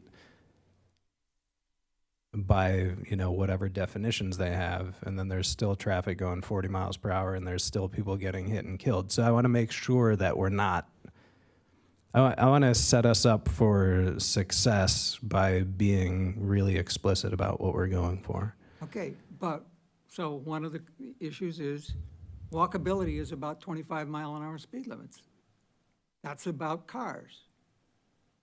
And you've got a statement in there that all modes should be safe and convenient and comfortable, I think. And that's the statement we should have, because you can't have safe pedestrians without safe drivers. You can't have safe transit riders without safe traffic around, because the bus is, a vehicle. It drives, it hits people and bicycles. We've had both in this town. So we've got to think about how all these things work together. I think what I'm hearing is that what you really want is you want to make the conditions for walking safe, or the conditions for basically getting around on the sidewalks, whether it's walking or in a wheelchair or in a stroller, or, whatever, Yeah. that those conditions are safe. I think it's just problematic from the start, the way that it's phrased, make walkability the default.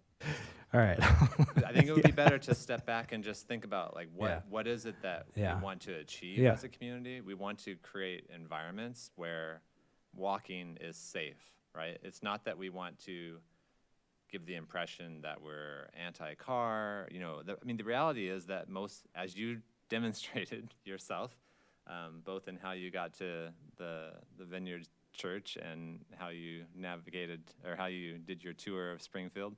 Well, that was most from my people- computer. Okay, well, But yeah. most people are driving, right? Or at least they're driving part of the day to get to where they need to go.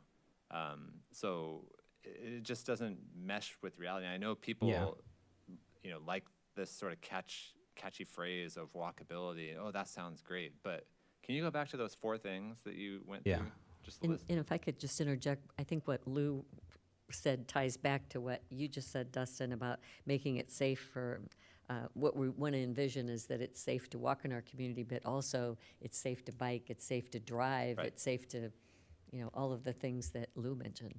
Yeah, we call that multimodal, right? Yeah, right, So right. we're doing things in a Right. way that provides for the space in the public right-of-way, so that all of these different uses, right, all of these different modes can cohabitate. When you look at the list here, useful, safe, comfortable, and interesting,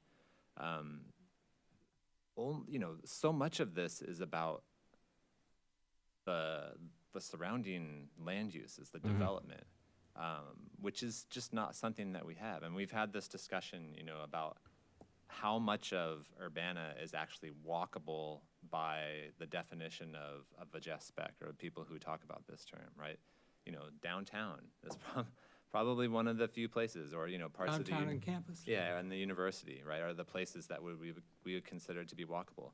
So many of our residential neighborhoods don't have all of these other elements, and are very unlikely, and would face, significant resistance from the people who live in those neighborhoods to changes that would make those places more walkable by the definition of Jeff Speck.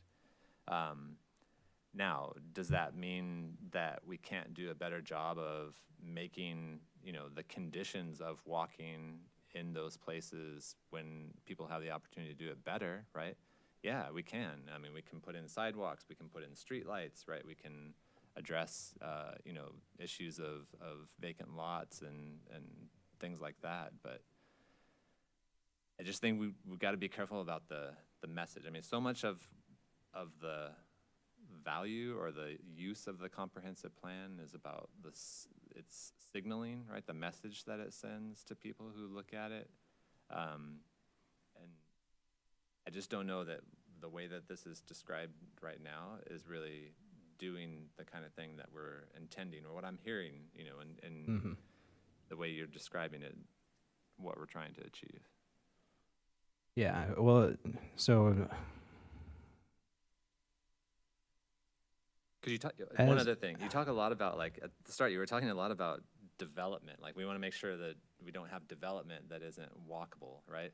right. But, again, like, so few of these things related to walkability are addressed in any particular development, right? So much of this is about what happens in the public right-of-way, and it has to do with the things that we, right, are building as the city, much less than it has to do with what a single development is doing on their particular parcel, unless we're talking about like a major subdivision or.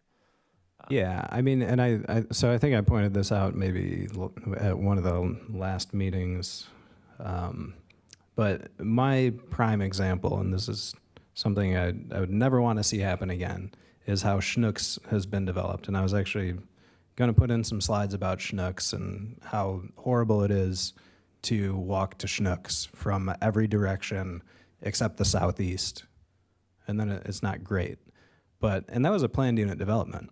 And we approved a planned unit development that has one sidewalk connection from one direction. And people walk to Schnucks from the west all the time, and there's just no good way, and you have to walk through parking lots. And it's ridiculous. So as somebody who has to review plans if another Schnucks came along, I want to have the backing of something like the comprehensive plan that says, a developer shows me those plans, I say, great, I don't see accommodation for people walking, you're not making walking more useful or safer or comfortable or interesting. Sure, I think that's important, but at the same time, Schnucks is only within a walkable distance for a very small portion of the population in Urbana.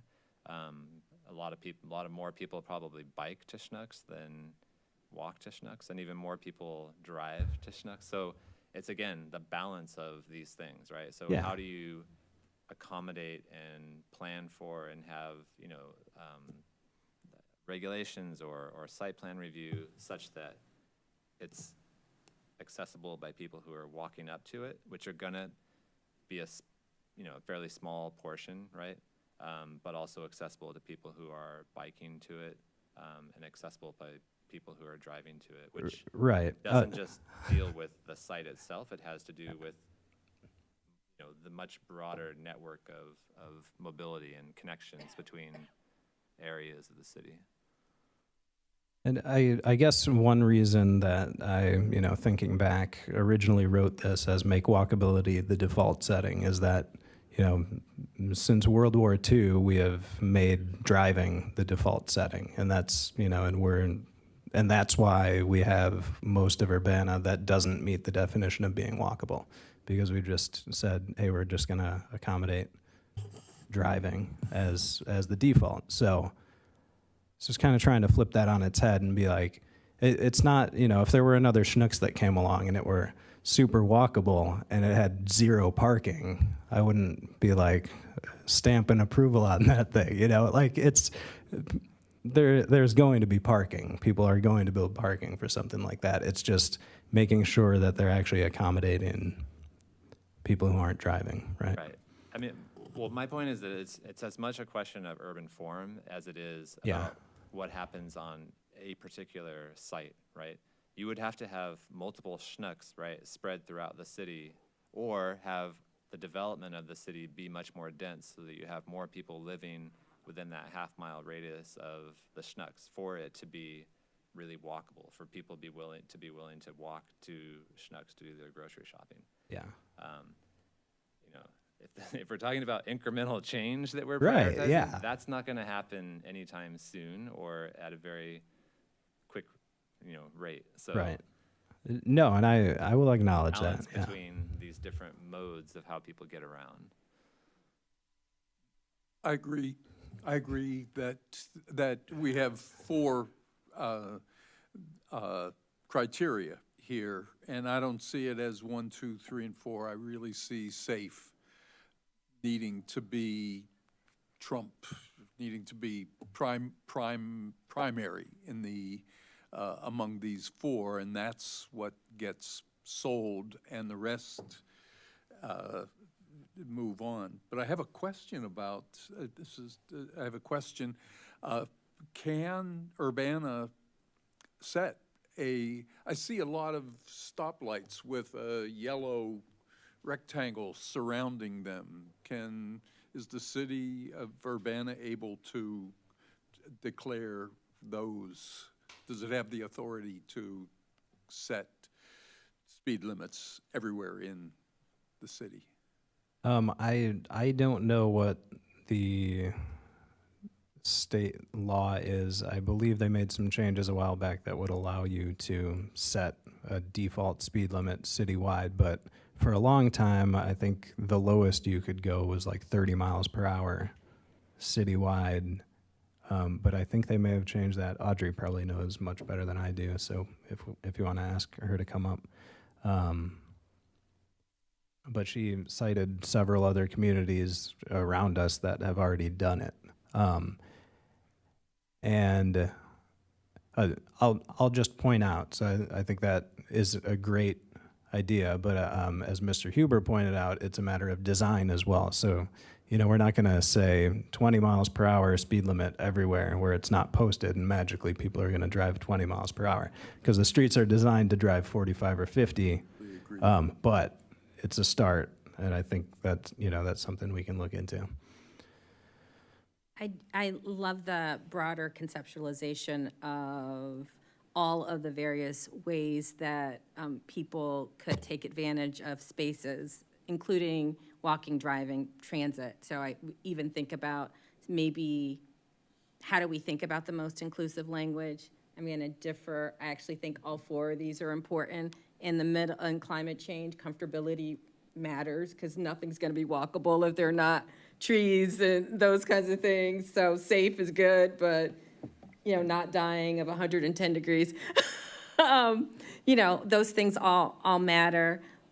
And if you were going to go to the Snooks example, as somebody who's lived way out, I've walked to Snooks when I haven't had a car. So you'd be amazed about who walks, because I think a mile is pretty common in most cities. But also, if you were thinking of transit, because also a number of people, MTD is also it's a transit stop there, and it wasn't designed for transit either. So I think if you go to all of the domains, biking, cars, transit, it's a stop, for many people, it's a stop right there on the corner, and it's just a very bad stop, particularly in the winter when you're navigating. So if you were gonna think about taking a few of those locations and really taking your litmus test, I bet you would think about all of those areas of need, and the design issues that you'd be concerned about probably impact transit, walking, and biking pretty universally. And again, as someone who's taken the bus and this is waited there in the middle of the snow, trust me, it's a journey. In terms, imagine Urbana is going to sort of be rolled out and sold over time. If walkability, or this notion that we can do non-car transport from one place to another, it seems to me one way of selling it would be to assign somebody to find walking paths through, and on those walking paths identify beginnings of elements that meet these criteria. And by that I mean not a path through Crystal Lake, but what it's like to go from Wiley School to Crystal Lake. What do you encounter in that way? Deborah knows I do this because I intentionally have a period of time once a quarter where I have the lived experience of the people I serve and support. And so I will navigate going to the doctor, going to work, and seeing what's possible and feasible. And so that way, if I'm advocating for something, I've lived it, so I'm not sort of making up a story and I've never kind of done it. So one of the reasons why I can tell you so much is I will park my car and, figure it out. And, and I can tell you, I'm gonna get to work 2 hours late because from where I live, it requires a lot of complications. And I'm fortunate enough to have a job for that. But then it helps me be in spaces and places to tell you what it's like to kind of how to navigate. So I've parked my car and walked down to my massage therapist, and I've been literally, one of my favorite trips is, having to go to Carl at the Fields, because that's where my doctor is, and, waiting at lot E14 for an hour in, 20-degree weather, because I'm proving my point. But I do that, and I think I really recommend that people really try to take advantage of trying to be in the city reflective of the values that you're trying to adhere to. So, because I can't say, oh, we could put our car down if I'm not living it. Yeah. Early on in the process, we followed or walked with an individual that lived at Edge of Mall with a motorized wheelchair, and how that person went everywhere, how they went to church, how they went shopping, how they went to Schnucks from Edge of Mall was a feat of mass proportions on how they could navigate going across parking lots, et cetera. So you're exactly right. There are many challenges depending upon what mode of transportation you use. So for what the plan ought to do with this information, we have a pedestrian plan, correct? I could not Yes. find it online today. Oh, yeah, it's hard to find. Sorry, some of our plans are very hard to find. Yeah, well, this is not good. But in any case, That's, I couldn't find the pedestrian plan to get prepared for tonight. And I couldn't find my copy of it because I'm old enough to probably have a paper copy of it. But in any case, somehow what we're talking about and the existence of a pedestrian plan that we already have and was adopted as an amendment to the comp plan is either going to be included in its current form in this comp plan, or is going to be incorporated by reference and annotation, which I think is a better idea, because it's, what, 8 years old? I don't know. It's not brand new. it's 2020, so not 4 quite 8 years old. Okay, Yeah. and which means the one I have a paper copy of is not the most recent Yeah. one. Well, and we're still implementing the 2016 bike master plan too. So I mean, they're both still relevant. Right, and that's the one that's 8 years old. That's Yeah, the one oh, I yeah. did look at today. But I think the comp plan, as I said, my suggestion is incorporate by annotated reference, meaning we're not going to go back and update those documents right now. But we have to include them because either they become not part of, well, there's another complication here. Either they become not part of the comp plan, which may be okay, or they have to be incorporated by reference. And what I mean by annotation is paragraphs that explain what's been done and not done, and what's changed and not changed, and how that plan relates to the content of other aspects of this plan and of the bike plan, et cetera. Now, one of the reasons what I'll refer to as the previous administration attitude about these plans was they should be adopted as amendments to the comp plan to give them more backing potentially for legal purposes. I'm not sure that's worth it, because the advantage of keeping them independent is that we don't have to explicitly figure out how to update those plans when we create a new comp plan. And as I said, another way to do it is to incorporate them by reference in the comp plan, if we really think that's necessary. But anyway, we need to work that out, Right. one way or the other.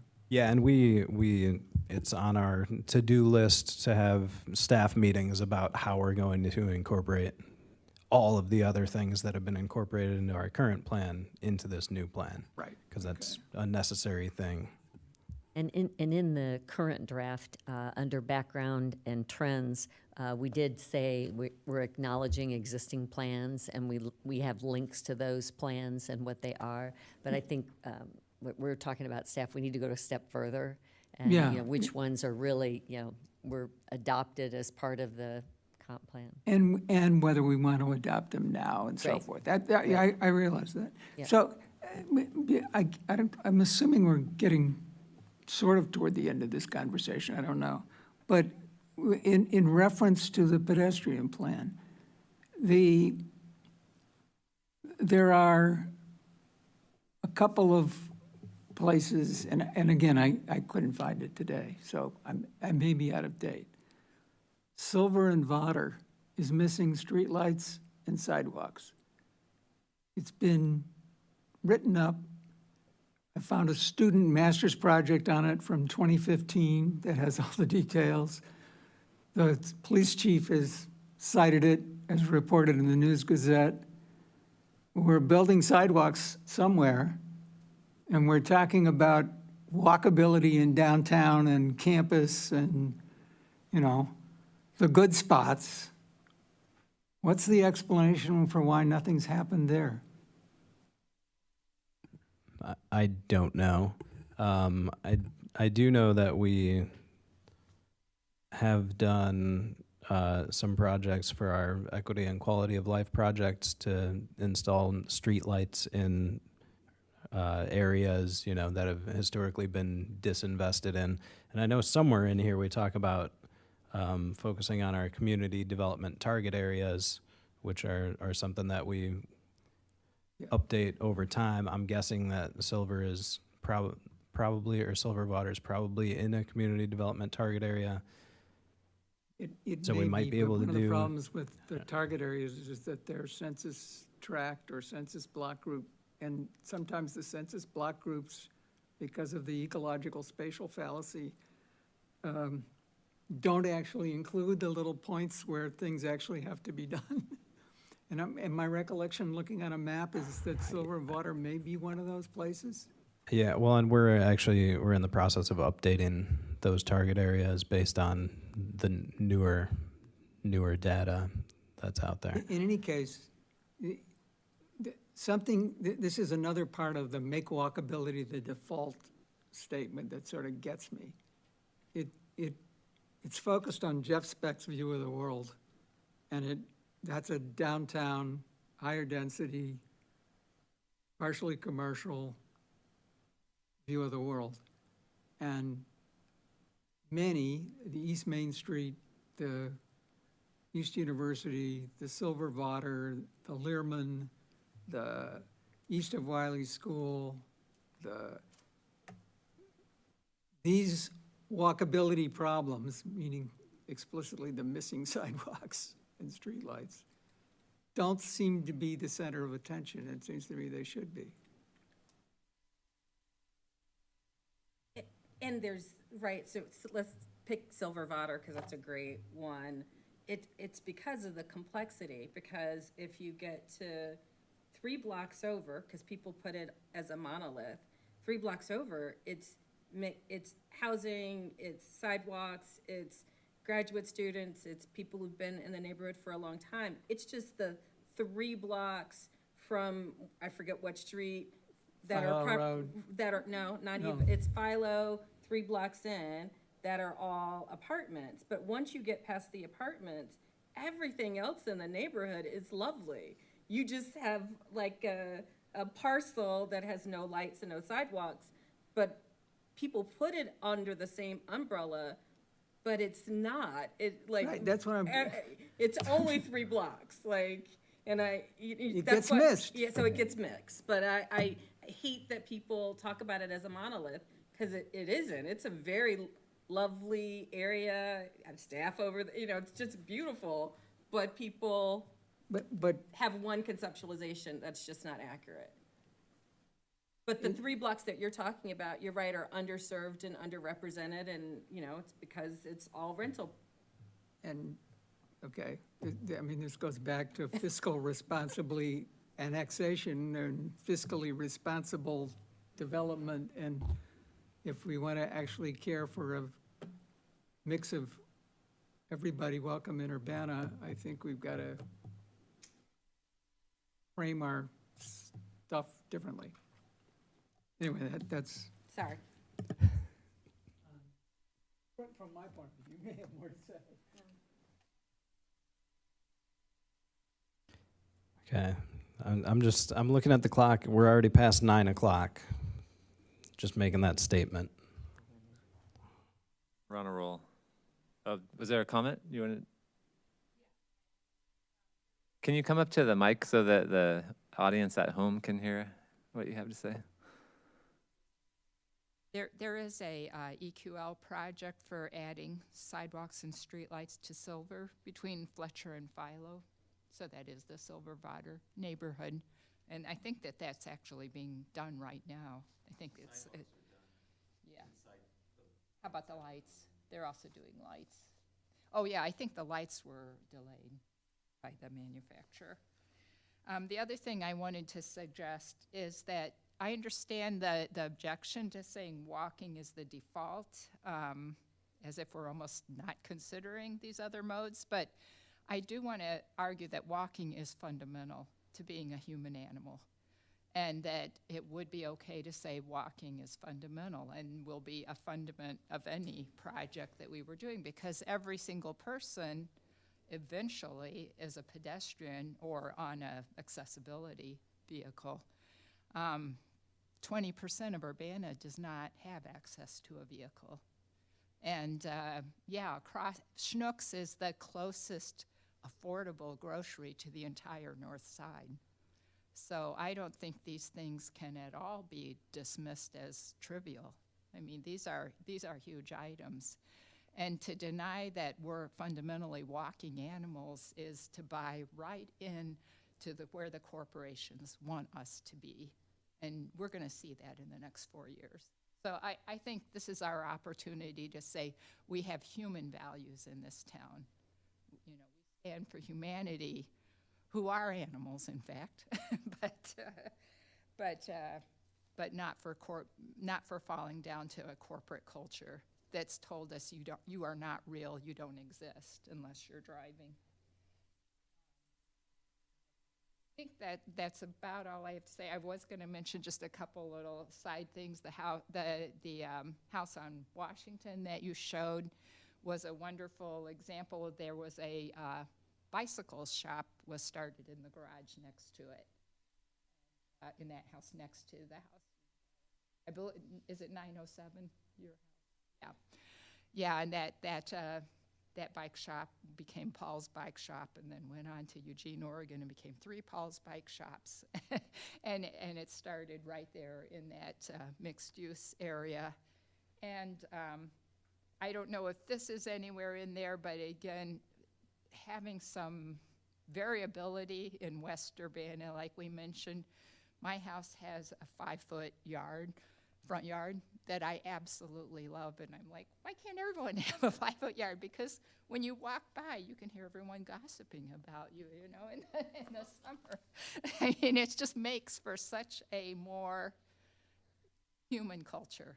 I mean, where instead of back there behind this mowed lawn, or even if we allow habitat and it becomes a massive meadow, I don't, you know, whatever, it's still far, far away. And I think there's people who want to be closer.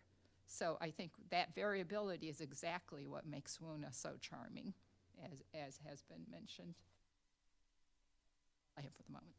Thank you. Oh, and I did want to say one more thing.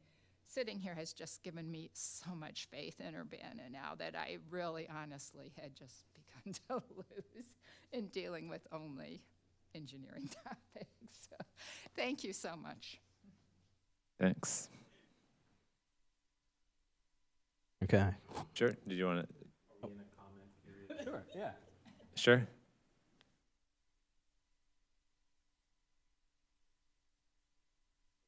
Just to follow up, David Huber, I'm a resident of Urbana.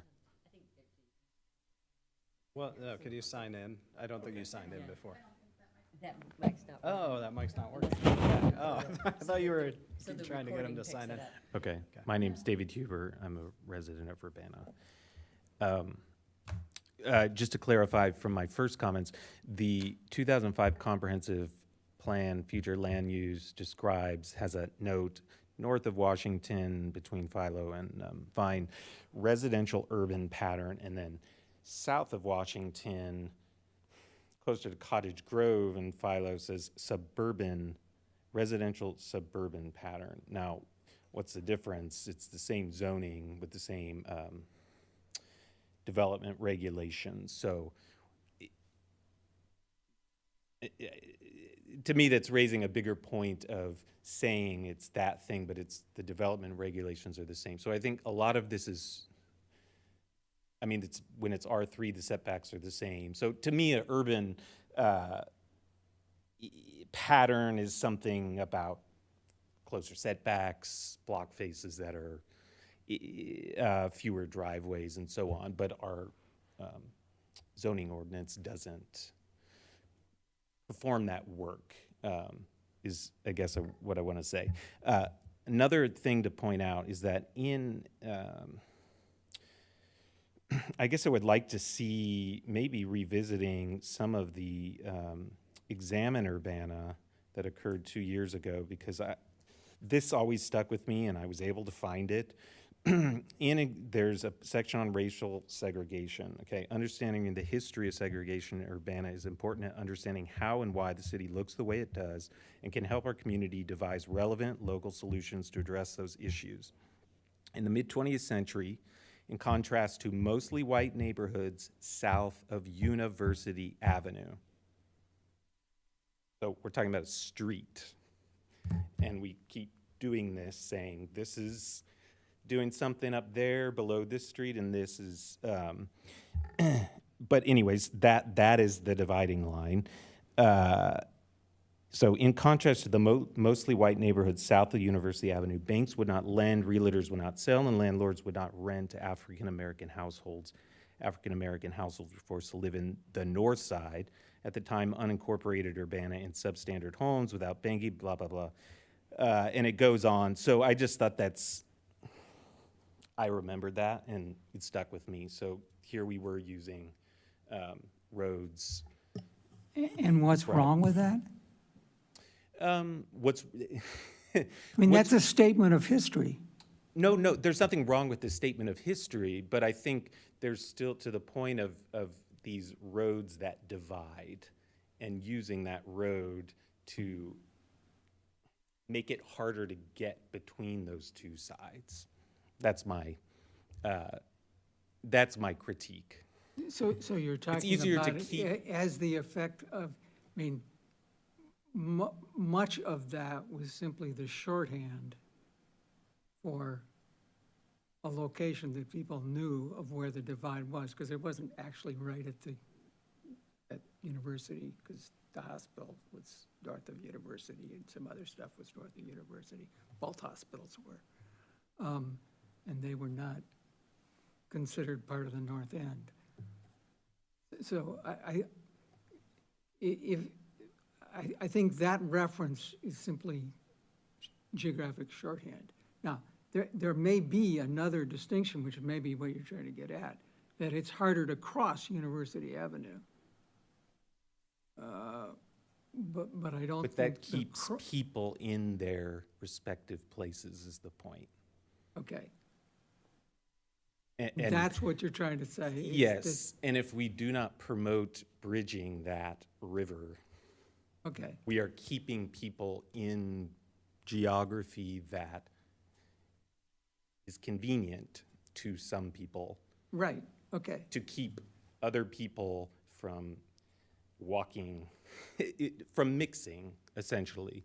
I would just say that would be a great goal to aspire to. Having moved here and gone via a partner who had a job at the university, what happens when you move here and you live out of state is you talk to the assistant so-and-so in the department that, you have a postdoc in. They live in Savoy or they live in Mahomet, and they say, we're moving here, where do we, they're like, okay, well, east of Vine. Okay, then east of Philo, and it's always this layer. And we should just promote things that help bridge those distinctions of class, really, I guess. So what are the bridges? Well, a very easy one is Philo in Washington has a lot of commercially zoned land, and that's a certain node that, to the point of, do we need neighborhood plans or something else? Maybe we need it all, but that is where 3 neighborhoods come together. Philo and Florida, that's where a few neighborhoods come together, and something about those, the development of that land can So, negotiate these okay. divided neighborhoods. So this suggests another thing about the land use types at what I think of as fractal scales, that we should be thinking about explicit nodes, and Washington and Philo is one of the sort of obvious ones, I think. And I think the node is actually from Washington and Philo to Learman in Washington. And you can even turn it into a corridor, because that corridor becomes really interesting with the new wellness center. Brookins up for grabs, the Dart site vacant, I mean, not vacant yet officially, but available, let's say. And available land still not developed where the Family Dollar is. And your point about it's not a node internal to a neighborhood, where we're using neighborhood loosely, neighborhoods are fuzzy. That one We agree neighborhood owns, and it's that- theirs, Right. and they get It's not a to node push it owned by one out, yeah, neighborhood. yeah. And so it's a node we ought to specifically identify, and we've just, this is the kind of collaboration I like. We've just come up with a whole set of reasons for that node that have to do with equity, transportation, because it's a place where you've got transit, you got traffic, you got a lot of auto traffic, the walkings, all of the things. And there's opportunity in available land. So in contrast to the notion in the earlier Imagine Urbana of we'll later do neighborhood plans, which I opposed because the first thing it says is draw lines around neighborhoods. And I said, no.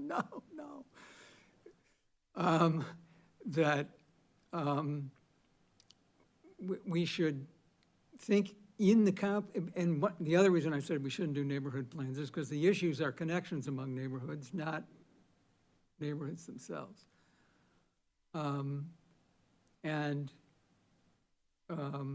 This is probably not the only opportunity, but it's an opportunity that the comp plan is a special opportunity to highlight, to put out there. And we don't have to zone it in the comp plan. That's not what a comp plan is about. We can state the intent and these reasons why it's a good intent at that particular place. And then when we get around to zoning, we'll have this statement of intent. That's why we need to annotate it about why we think these kinds of things should happen here. So if I can make a comment on incremental development, which I guess is what I do. And I will acknowledge it's probably a little bit of jargon in the way that at some point in the past infill was maybe jargony and then came to, because it's jargon, but on the other hand, there's an industry around it. There's organizations. I attend webinars with groups of people that do similar things. I think, for me, the most obvious, sort of counter, why incremental development and not is, we don't want another Lincoln Square aggregation of a lot into a single ownership that then is holding a significant amount of our central business district under the hands of a single control. And it once was a lot of different lots that could have changed.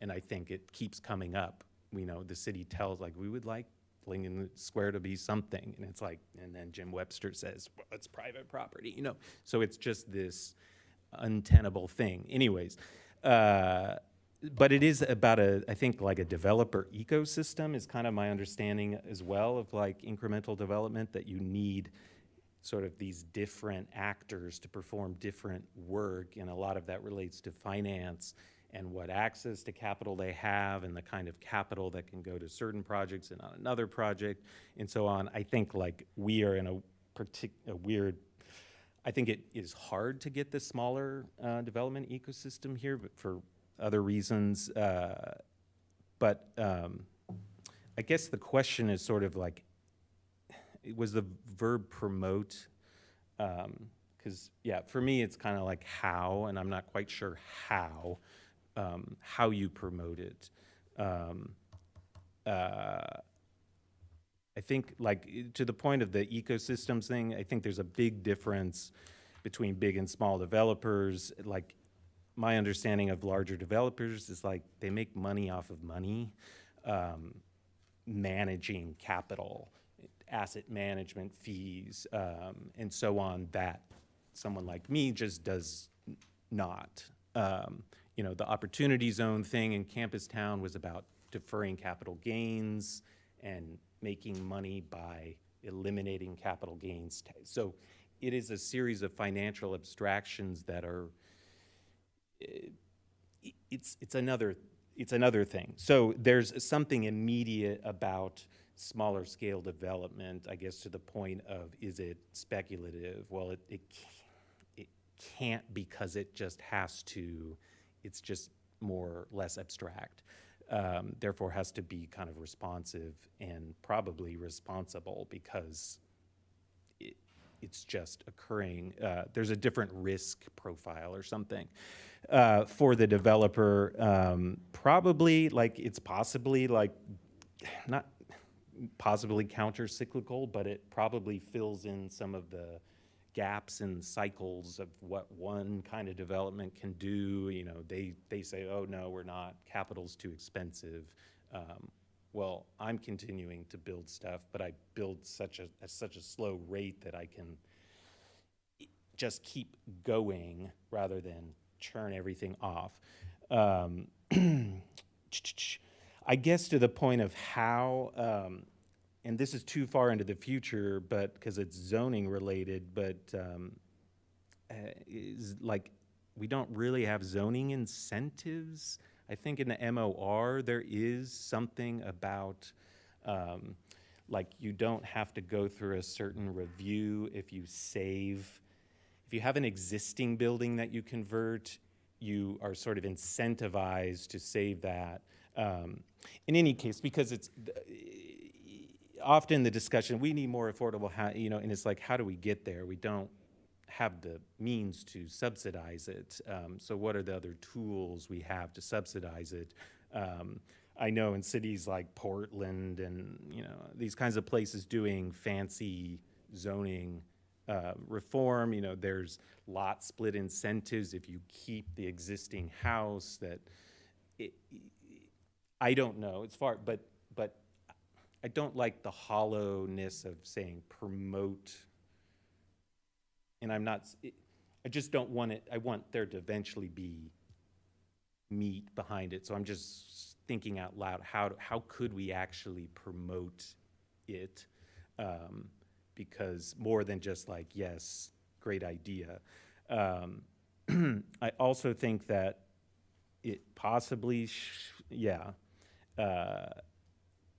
I just now have a random, maybe as far as the increment, I guess some kind of tension in there is like, you know, if there is an empty lot in a neighborhood that's built up, there's only one, should it actually get the same type of housing that 3 blocks has primarily? Or should we insert a quadplex into that, you know, knowing that it's the last empty lot for a little while?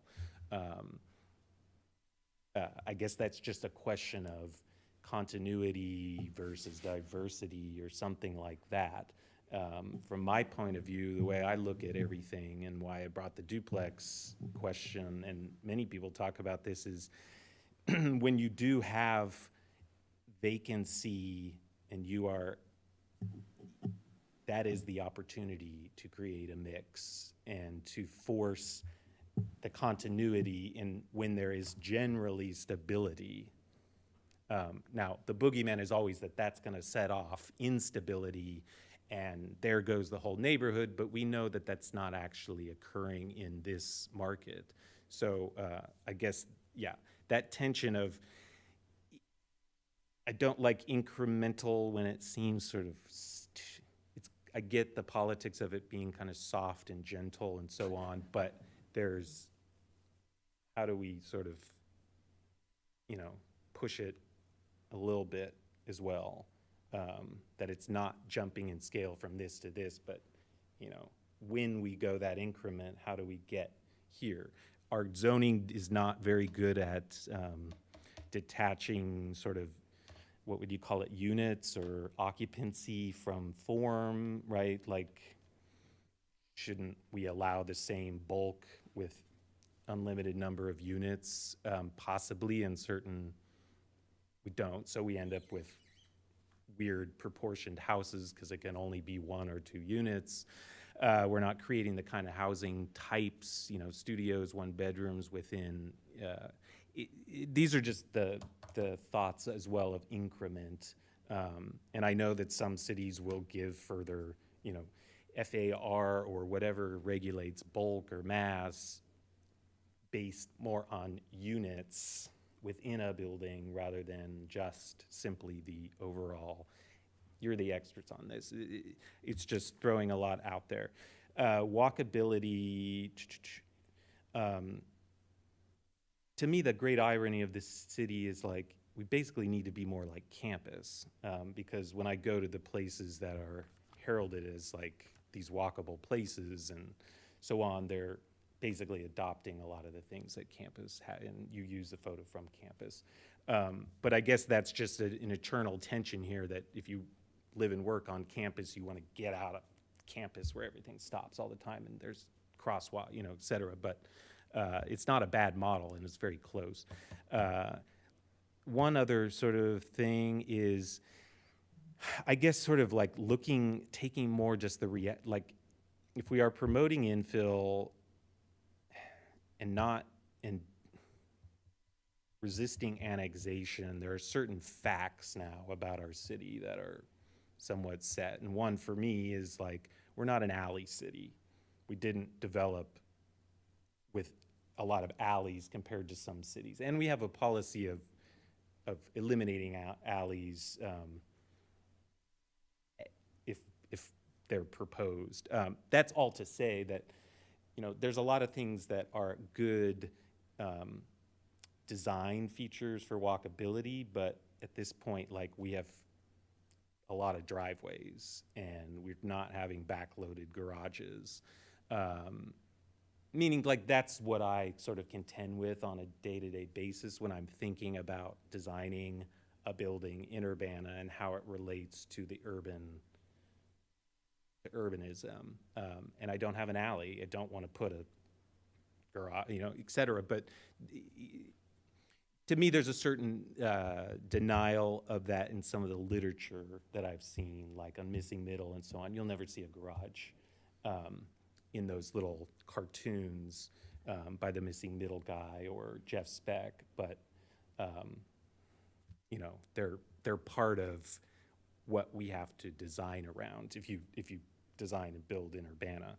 So yeah, like the idea, I guess, of the streetcar subdivision with all these alleys and then full, like, we don't have that in most of Urbana.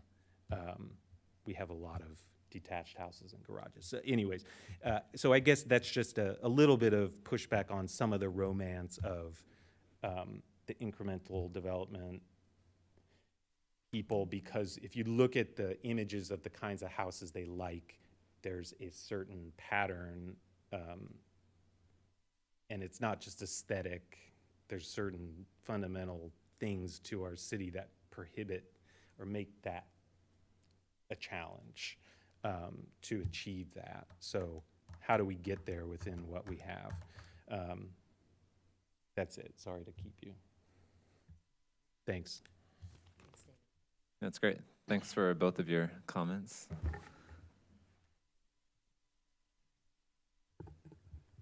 So back at 9 o'clock, you broached the idea of moving on to Well, I wasn't end use categories. I wasn't but- broaching an idea. I was just stating that we were at 9 o'clock. Yeah. Just throwing that out there. Well, now we're at 9:40-ish. Right.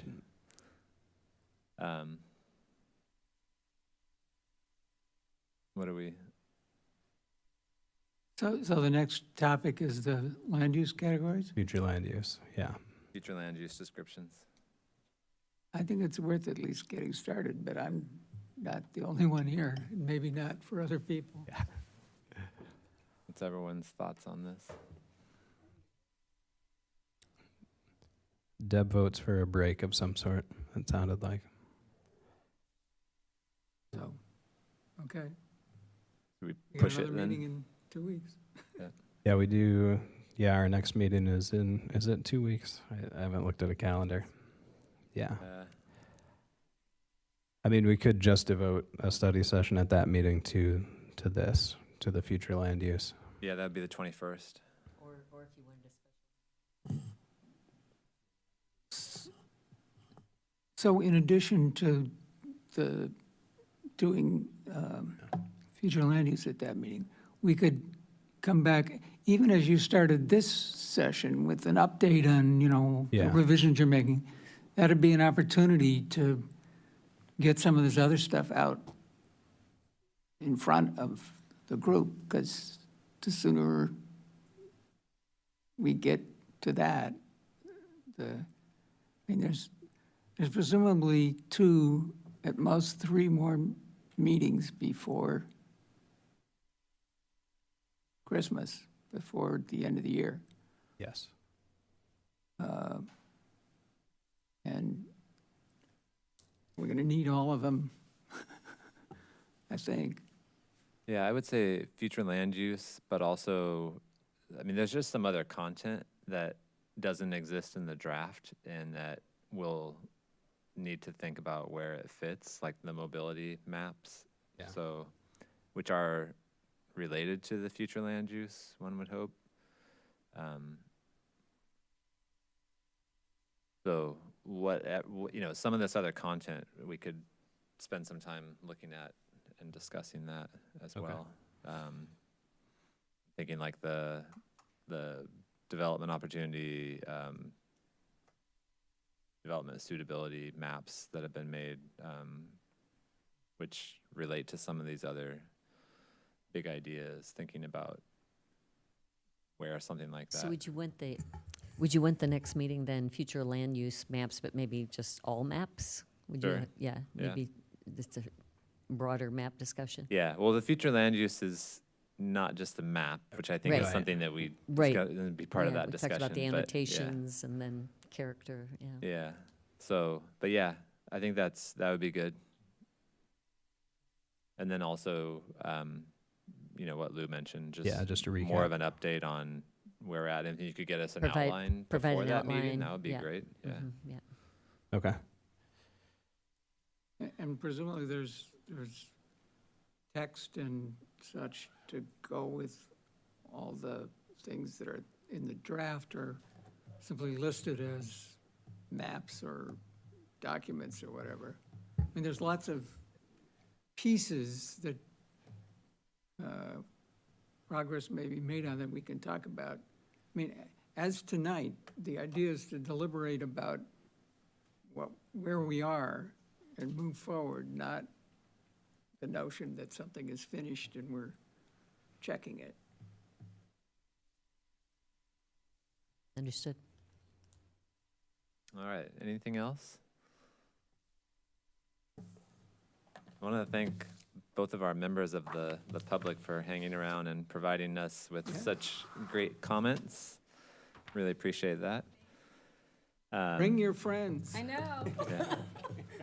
or even not your enemies, but even the people who may not agree with you. We need, this kind of input is so important. Because you know things we don't know. Bring your friends and your enemies. Last parting words for tonight. All right. I'm always surprised at people who message and say, I watched. I'm like, really? You need to work on your life. All right. And with that, we are adjourned. Like, really? Let's go get your life.